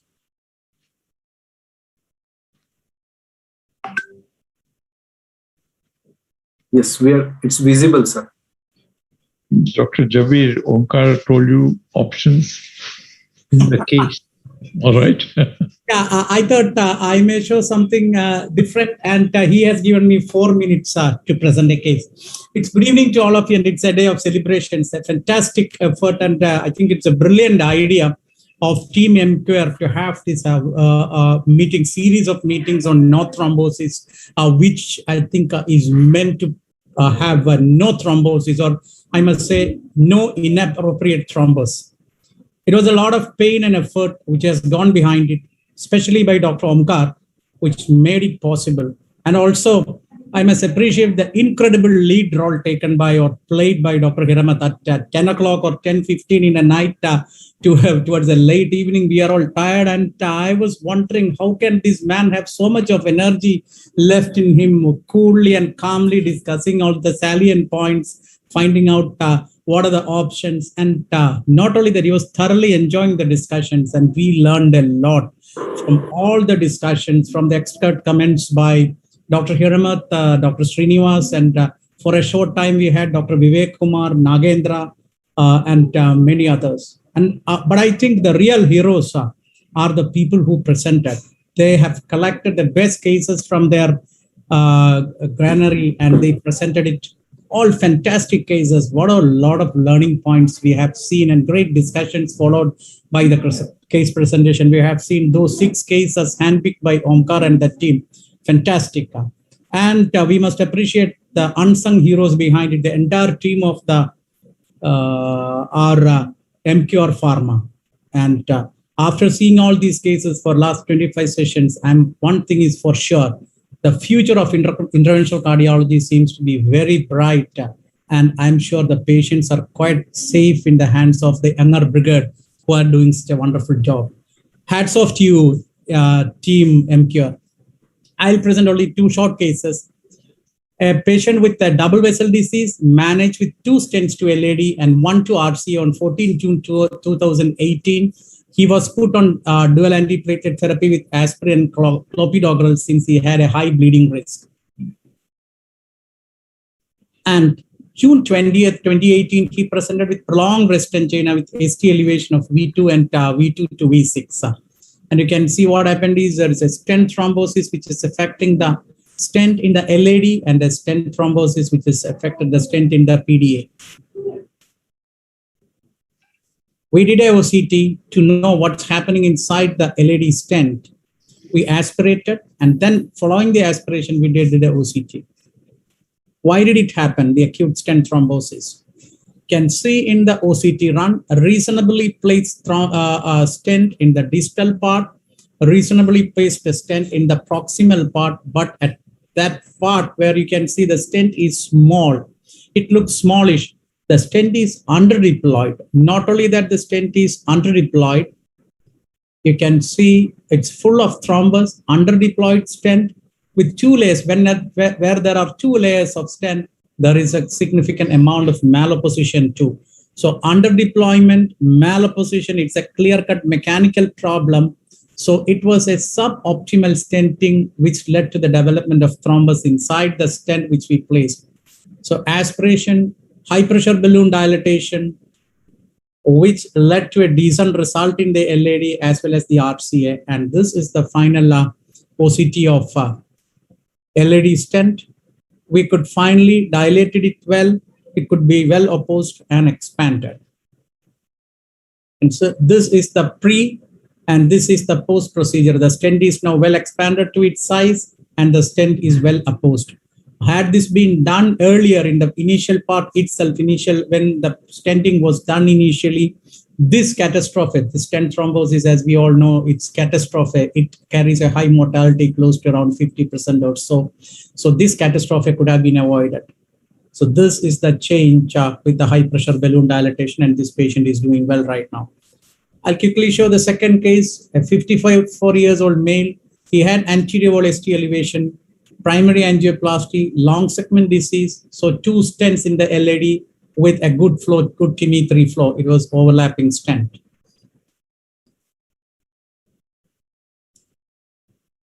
This is the post-primary angioplasty electrocardiogram, which was complete settling of the ECG ST elevation. But 30 minutes afterwards, you can see the massive, I got a call from the ICU, sir, your patient is having pain and the electrocardiogram is showing massive ST elevation. The ST elevation is much more than that, what he had before the angioplasty. Immediately shifted to the cath lab, and you can see there is plenty of thrombus, heavy load of thrombus inside the stent, which impairment the forward flow in the left-handed descending coronary artery. We did an optical coherence tomography to find out what exactly happened. What is the problem? Is it a mechanical problem like what happened in the case which I have shown before? Here it seems that there is full of thrombus inside the stent. We did aspiration, then we did without aspiration, we will not be able to see anything in the OCT. The stent is well deployed. There is no malposition. There may be some amount of under expansion at a small area where you can see plenty of thrombus, but by and large, the stent is well placed, well opposed, and well expanded. You can see the stent well placed, well expanded. It is full of thrombosis. Again, we went for a high pressure dilation, thrombus aspiration, balloon dilatation, and finally it is a TIMI3 flow, and we changed the clopidogrel over to ticagrelor. And we did an analysis. We thought there is no mechanical problem, and why did the patient develop a stent thrombosis? And our investigation revealed that it was a case of clopidogrel resistance. So we can have two problems for an inappropriate thrombus inside the stent, which can literally kill the patient. So either it could be an imperfect procedure or a suboptimal procedure, or it could be a problem with the patient, resistance to the clopidogrel, the CYP2C19 mutation. This was a case of CYP2C19 mutation. He was put on ticagrelor 90 milligram twice a day plus aspirin for 1 year, then ticagrelor 60 milligram twice a day plus aspirin for 2 years, and now he's on aspirin 75 milligram OD. In 2021, 2 months ago, he presented with some chest pain, and we did a recoronary angiography, and you can see all the stents are patent. This diagonal was pinched before also at the time of the first angioplasty. So the patient is doing extremely well right now without any issues. So we should know why thrombosis to achieve no thrombosis. So no thrombosis to achieve no thrombosis. That is, for that thing, we need two things: a precision PCI and an appropriate dual antiplatelet therapy. And my big salute to the promoters of science, technology, and innovation, Ms. Namita, Satish Mehta, Omkar, and the entire team in Emcure. And I must thank you profusely for the great opportunity you have provided. Thank you so much. Thank you so much, sir. Thank you so much being with us for the last 1 year. We have noted, sir, you have always been with us along with Hiremat, sir, for right from the beginning of this program, and now we have completed 25 modules, sir. Thank you so much. I am very pleased to tell our faculty that now currently we have 3,000 people watching live, and this count is at the beginning from the program, and it's continuing, and constantly the count is there, more than 3,000 delegates. It is said the best preparation for tomorrow is to do today's work superbly well. To show how things are done superbly, we have Dr. A. Srinivas Kumar, sir, being a moderator for our program. So it gives me an immense pleasure to welcome and introduce Dr. A. Srinivas Kumar, sir, Senior Consultant Cardiologist and Director of Cardiology at Clinical Research, Apollo Hospital, Hyderabad. Sir has been a founder, post-director of Advanced Cardiovascular Solutions of India. Sir's area of interest is TAVR, TAVI, ASD, IVUS, and sir has been also president of Cardiology Society of India of AP chapter. Sir, being a director of clinical research, was a part of many clinical trials. So over to you, sir. Yeah, good evening, Dr. Omkar, and good evening all the team Emcure for making us this part of this wonderful program, No Thrombosis. And thank you, Dr. Hiremat, sir, for again asking me to join. And thank you, everybody. And it is indeed a pleasure to be part of. Hope I am audible. Yes, sir, of course. Yeah. So hope I'm very happy to be part of this Silver Jubilee, so-called celebration 25th of No Thrombosis. I was told that this program has picked up very well, and a lot of interest is generated because of not only because of Hiremat sir, me, and Dr. Jabir, but all the hard work is done by Dr. Omkar and the team, and all the faculty and all the younger doctors who presented the cases. And excellently, actually, this was going on because of good discussion and all. So to be apt, when sir has asked us to present some topic today, because of no thrombosis session, I thought something related to young MI and the thrombosis, which we can present, which I should present. And a lot of times we keep thinking many of the times whether to do what procedure and what sort of thing. It will be a confusion sometimes in this era of interventional cardiology. So we do come across a lot of patients of young myocardial infarction with thrombosis presenting.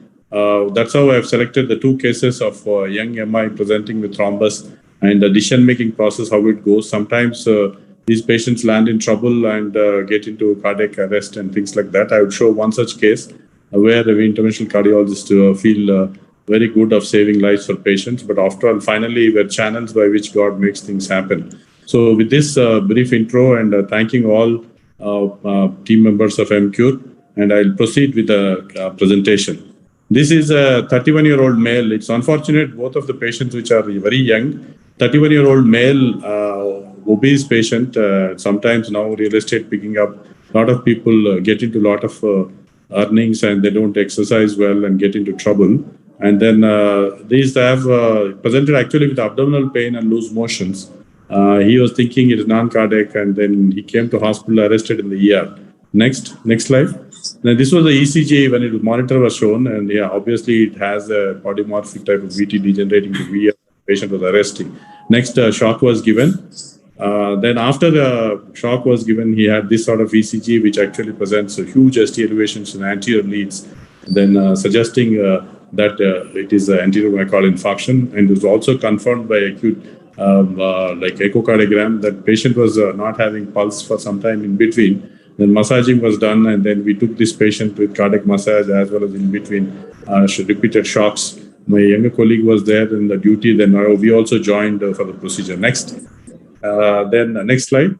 Then when we took this patient immediately, next slide please. IABP was inserted because pressure was not there. Then after that, that's how the teamwork helps and the patients get the best. One of my colleagues was putting IABP, the other person we putting the arterial puncture from the other side. The next. Then once we took this, the right was all right. Next. And this is what it appears in the left. If you see that LED is full of thrombus and very slow flow. Next. The proximal LED is filled with thrombus and with very slowly flowing. That's how it has led to anterior MI. Next. See this, thrombus is more clear with that sort of filling defects there. And the proximal portion, then it was also getting occluded in between. And still, arteries, as long as the artery is closed, the patient's pressures won't be improving. Next. Then this is a procedure, though it is led to be controversies, but sometimes in such patients it's a boon. We started doing thrombectomy in that patient. Next. Then a little improvement was there. Again, the spasm, it tends to occlude. Next slide. And this is important also to check in the other vessel. Whether thrombus gets sucked into LCX, then patient will get into more trouble.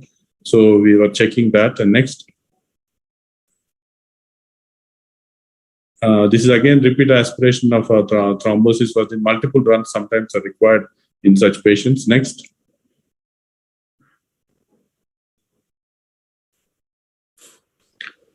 It improved. Then gradually, once the flow starts coming, then pressures also pick up gradually. That's the importance of reperfusing the arteries. Next. Then that's how the flow improved further. And then patients started behaving, blood pressures improved. And unless the flow is established, whatever inotrope support you keep, the patient's pressures won't pick up. Now, after this, pressure started improving and the flow is also better now. Next slide. This is the final appearance which we got. And then we thought stenting may not be required there. In those times, this is about a year and back.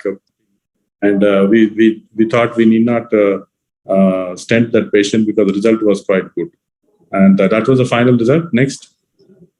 In these times, we aspirated such sort of big, huge chunks of thrombus. Next. This sort of thing, we need a lot of inotropes and critical care support is required in such sort of stabilizing such patients. And next, this sort of pulmonary edema, patient was full of in between when he had cardiogenic shock type. X-ray showed full of pulmonary edema appearance. Next. Then with this ECG, then we were reassured that ST elevations are settled. And then in those days, our hospitals, those so-called managers in the night, patient did not pay single paisa, but we did everything. But after seeing this, we reassured that patients likely to improve. Upper story was also a little confused before, but after this, we thought we should gradually make it. Pressures improve. The next. Then gradually, as expected, patient was extubated, then pressures improved, and day 3 was shifted, and then later day 5 was discharged to for the patient came for follow. Next. And day 3, it is immediately after extubation. Next. This is, he came for follow-up of 3 months and 1 year. What is also important apart from antiplatelet statins is the lifestyle modification which is required in such patients. Young people who didn't exercise, had a lot of obesity and other problems, had landed in trouble. But at least now on with lifestyle modification, he's doing happy.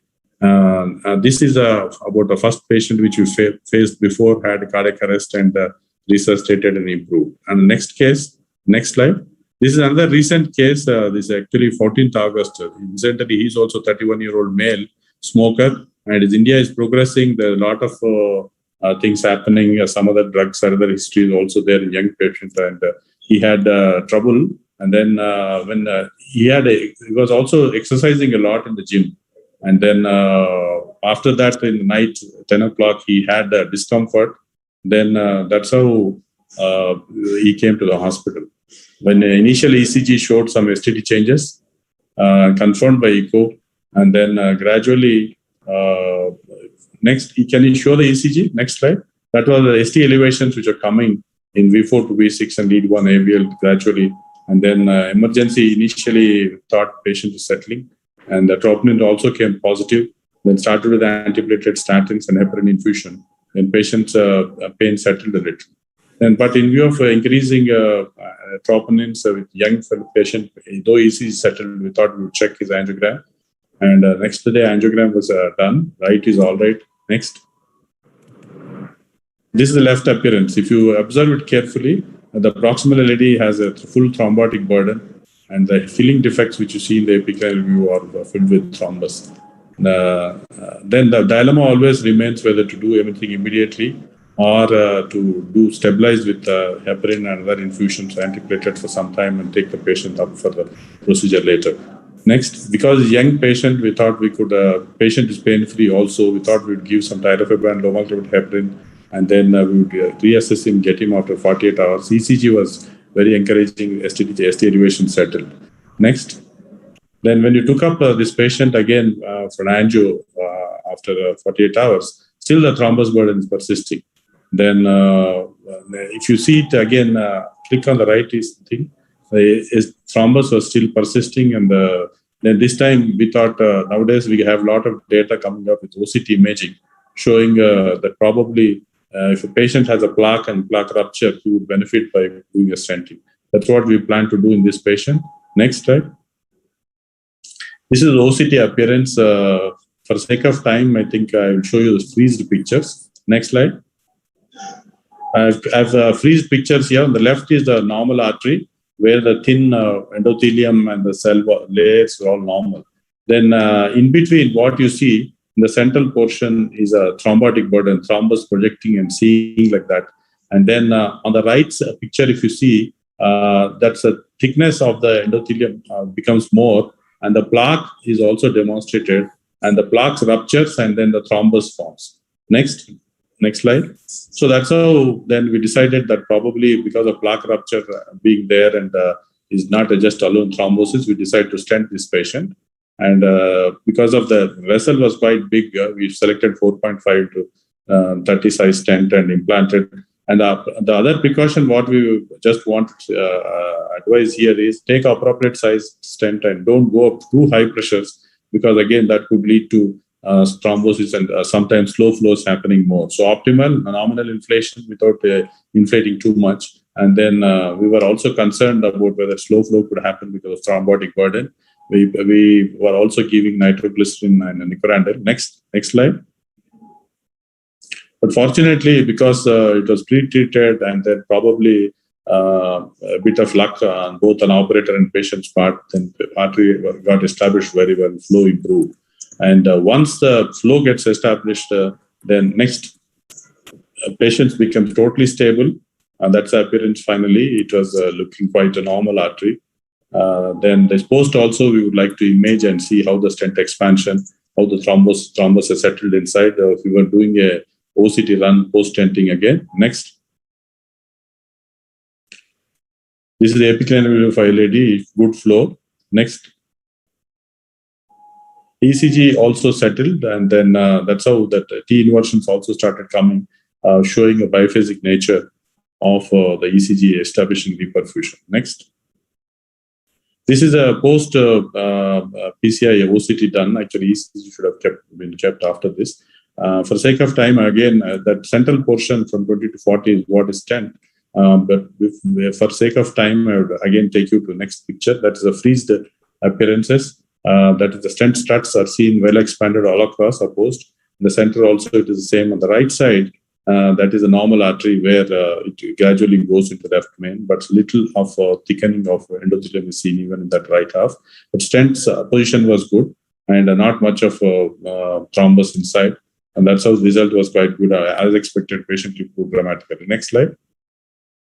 Then with this newer modalities of therapy offer us to how to deal with thrombotic burden in these patients, especially young scenario. But it's very important for him to again maintain his lifestyle and take medicines well, and then again stop all the bad habits he has and take statins and antiplatelets in the long term to keep him well.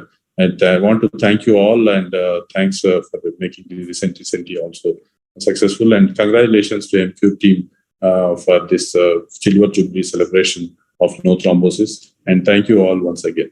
Hope these two cases of a little thrombotic burden, I thought, I'm in little placed in odd scenarios. I couldn't project the videos of mine well, but I never wanted to miss this. That's why thank you. And if it was any problems, I request you to excuse me. And thanks again for the opportunity. Thank you. Over to you.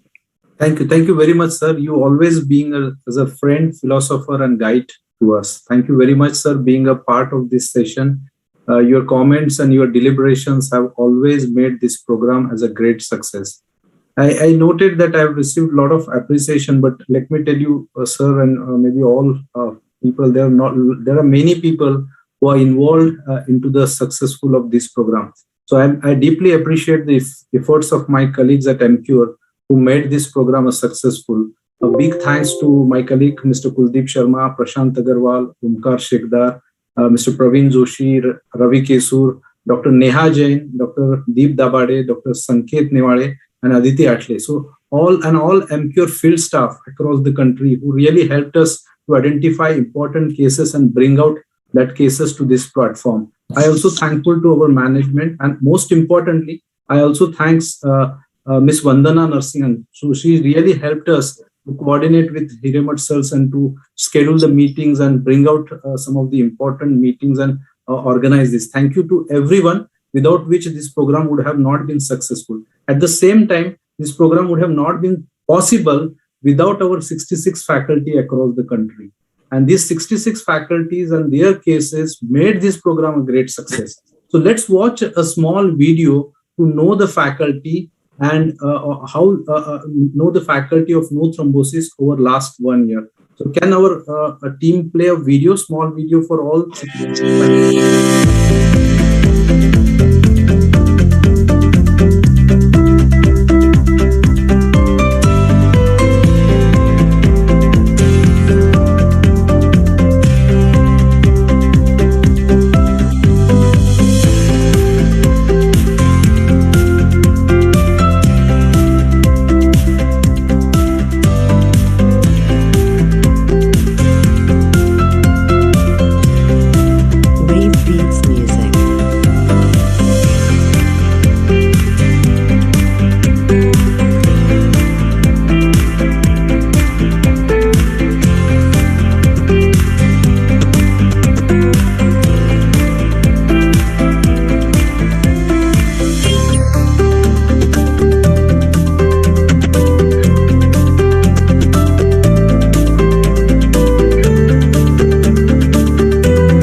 we remember to celebrate the milestones, and that's what we are doing today. But at the same time, we prepare for the road ahead.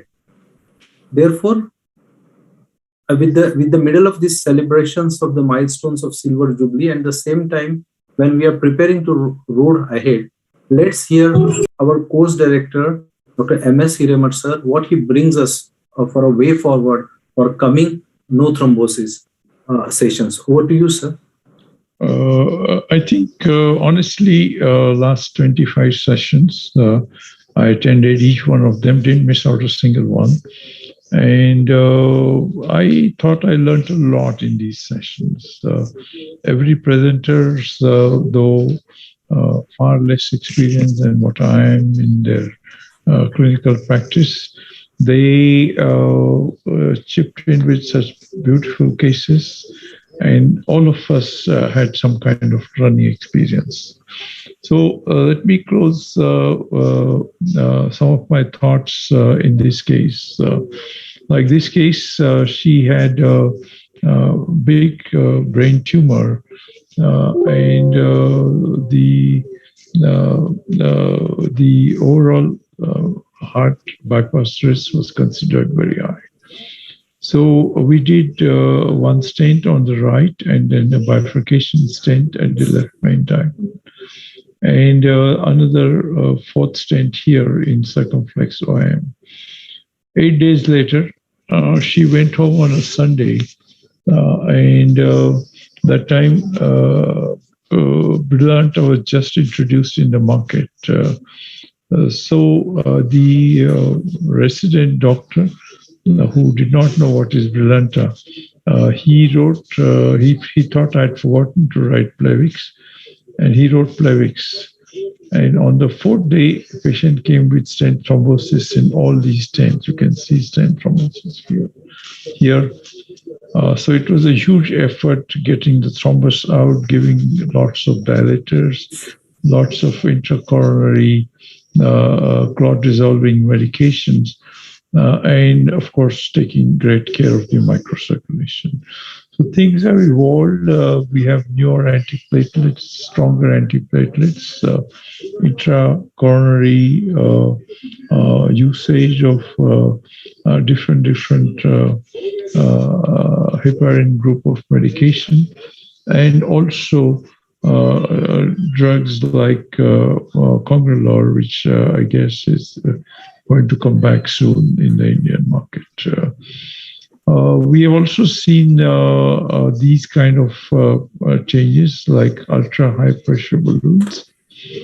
You can see here the pressures can go from conventional 1920 all the way to 35, and you would see the balloon just does not expand beyond its stipulated diameter. So these kind of things will really push the cholesterol into the vessel wall and thus give us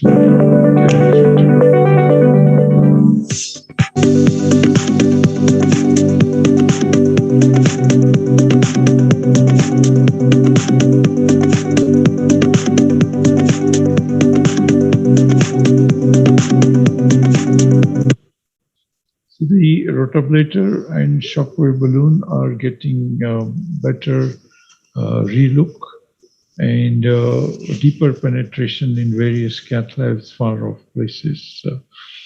In fact, I was quite surprised to see the OPN balloon being used in different parts of the country, even in smaller cath labs where rotablator is not available. The coronary dilemmas are now going into periphery, like in this particular case, a very critical limb ischemia because of a bifurcation lesion at the distal aorta.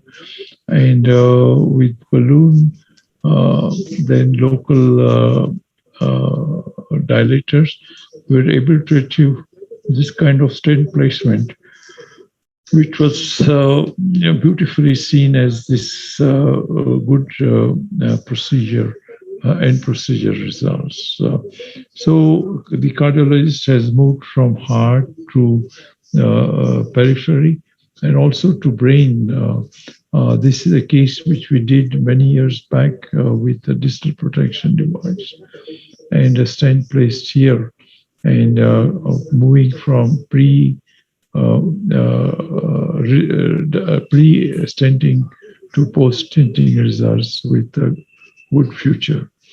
Now we get this pan-vascular process, like in this case, you can see one patient having a critical lesion in carotid, the right coronary artery, the renal artery, and the popliteal artery showing an aneurysm of this nature.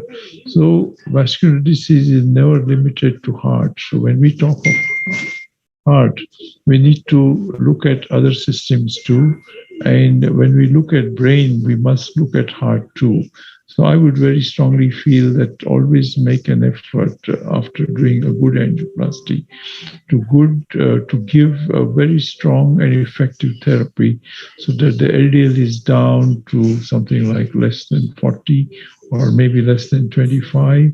The sugars are well controlled, blood pressure is well controlled, and explain the risk factors to the patient for a possible future. Luckily, the angioplasty has advanced considerably, and you can see a patient presenting with an inferior wall infarction. We opened this anomalous origin of right coronary artery, a dominant vessel, big circulation distally, 2 months after presentation like this.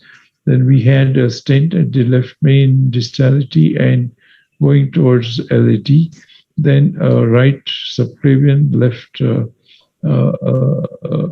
subclavian origin, and the left renal artery. So vascular disease is not just one spot disease; it's a pan system disease. So as an angioplaster, we must strongly believe that, yes, you've done a good job today, but you need to take good care so that future things don't happen. Now, these kind of decisions are also important. This is a 37-year-old at age 34 in a different town. He had a bypass done. You can see the lemite joint to diagonal and LAD. And another radial artery graft is given joined to the PD of right coronary artery. However, he has developed a disease here. This is within 3 years of a bypass surgery. And a disease in the left main distality and proximal LCX. So the two circulations, one in distal circumflex and one in the RCA going towards PLV, were heavily compromised inside 3 years. So whatever you think is a complete revascularization should be thought of. And you can see here that we had to put a stent here and a stent from left main to circumflex on this side, which were a good result. Always remember, coronary disease is progressive, and this is a 28-year-old inferior infarct. We put a stent for him at age 28. At age 42, before he became symptomatic, this was picked up on treadmill testing, and angio was done, and we put a giant stent in this portion, however, a covered stent in this portion. Everything went well for another 7 years, and at age 49, we had to do another angioplasty at the distality of left main. What it tells us is somebody who is at a high risk, like this is 28-year-old when first coronary disease was seen, is bound to remain a high risk subsequently. So at age 42, another issue. At age 49, another issue. So these are the cases where we must think of high intensity statins, and all different kinds of therapies which bring LDL down. This was aortoarteritis case, and we put 2 stents, one in left main and one in proximal LAD. However, what we thought was the aortoarteritis, looking at her age, she was about 11 years when we have done this. But the LDLs, you can see over 400, and we really struggled in those days, 2008, to bring it down. So this girl had another angioplasty procedure about 13 years later, age 24, to the right coronary artery to stabilize her. This was another gentleman who had left main coronary artery disease. Obviously, in this was about 2008, 2002, and Cypher was just introduced in the market, but was not recommended for left main. However, this patient insisted on having a stent. So we did stent in left main. We thought this was probably one of the rare cases that time, and probably the first such case in the world. And this gentleman is actually addressing a press meeting 10 years after the stent in left main location. And today we have this percutaneous aortic valve, like this gentleman at age 88. He just came for a routine consult with very few symptoms. We incidentally found a very critical aortic stenosis on him. And this was percutaneous aortic valve replacement. And he's very happy. For the last 2 years, his effort has improved, sleeps very well, and so on. So whatever the therapies are offering by way of angioplasty, by way of bypass surgery, or medical therapy, I think we must offer the patient, depending on his age and multiple risk factors that he's carrying. Many times angioplasty is thought of carefully, bypass is thought of carefully, but the medical treatment is forgotten or not appropriately considered very strongly, which sort of brings the patient back for another obstruction. So I would feel that Emcure has done a great job in bringing all of us together on this forum. As I understand from the team, the no thrombosis meetings are attended by over 700 cardiologists, intervention cardiologists on every occasion. I learned a lot, and I'm sure all of us would probably learn from these meetings. Dr. Omkar from Emcure has taken great effort in bringing all of us together. I always loved this Emcure team, that they have different roles, but on a given occasion, they all come together, and that is how a very effective brand of 700-800 cardiologists was attending our meeting every time. So congratulations on this front. Today is the 25th such meeting. It's been a great learning for me. And if some of you have learned something from me, I'm really thankful to God for giving me this lead in this percutaneous techniques. Thank you indeed, Dr. Omkar. Thank you, sir. Thank you. And we learn a lot. We learn a lot. So every good things has a end, so as to this program. So it said that end is new beginning. So we end here to begin new venture. Before that, let me welcome our President India Business, Mr. Pratin Vete, sir, to give the vote of thanks. So Mr. Pratin Vete is the President India Business for Emcure Pharmaceuticals. He is a thought leader and proven track record in strategy and business transformation. Over the last 30 years, his career ranged across major Indian pharma companies, MNCs, and management consultancies. He is also certified course specialized in performance and change management with a certification from Neuro Leadership Institute. At the Emcure, he heads entire spectrum of business ranging from acute to the chronic and super specialty. So I welcome Mr. Prateen Vete, sir, for giving vote of thanks. Over to you, sir. Thank you, Dr. Omkar. I think journey to the Silver Jubilee for no thrombosis has been truly amazing. I am glad to share that no thrombosis has been nominated as a most scientific engaging program by any pharma company this year. It wouldn't have been possible without you all.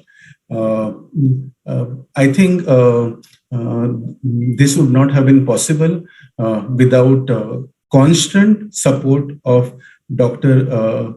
Hiremat, Dr. Jabbir, Dr. Srinivas Kumar for being our pillars of support for the no thrombosis since we started. Words fall short to express Emcure's gratitude to all of you for making this program grand success. I truly appreciate your association with Emcure and trust on us. I am sure under your guidance, we shall be able to take this program to even greater heights. I also thank all the case presenters for presenting such unique and interesting cases in this forum and providing everyone with a rich learning experience. Last but not the least, thank you so much to our CEO, Mr. Satish Mehta, for your constant support and motivation for the program and sparing valuable time for the celebration event today. Your presence and word of encouragement have boosted us to continue to strive for excellence.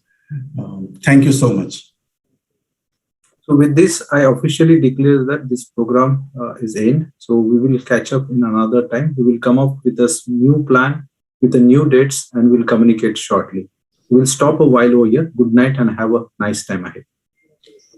Thank you.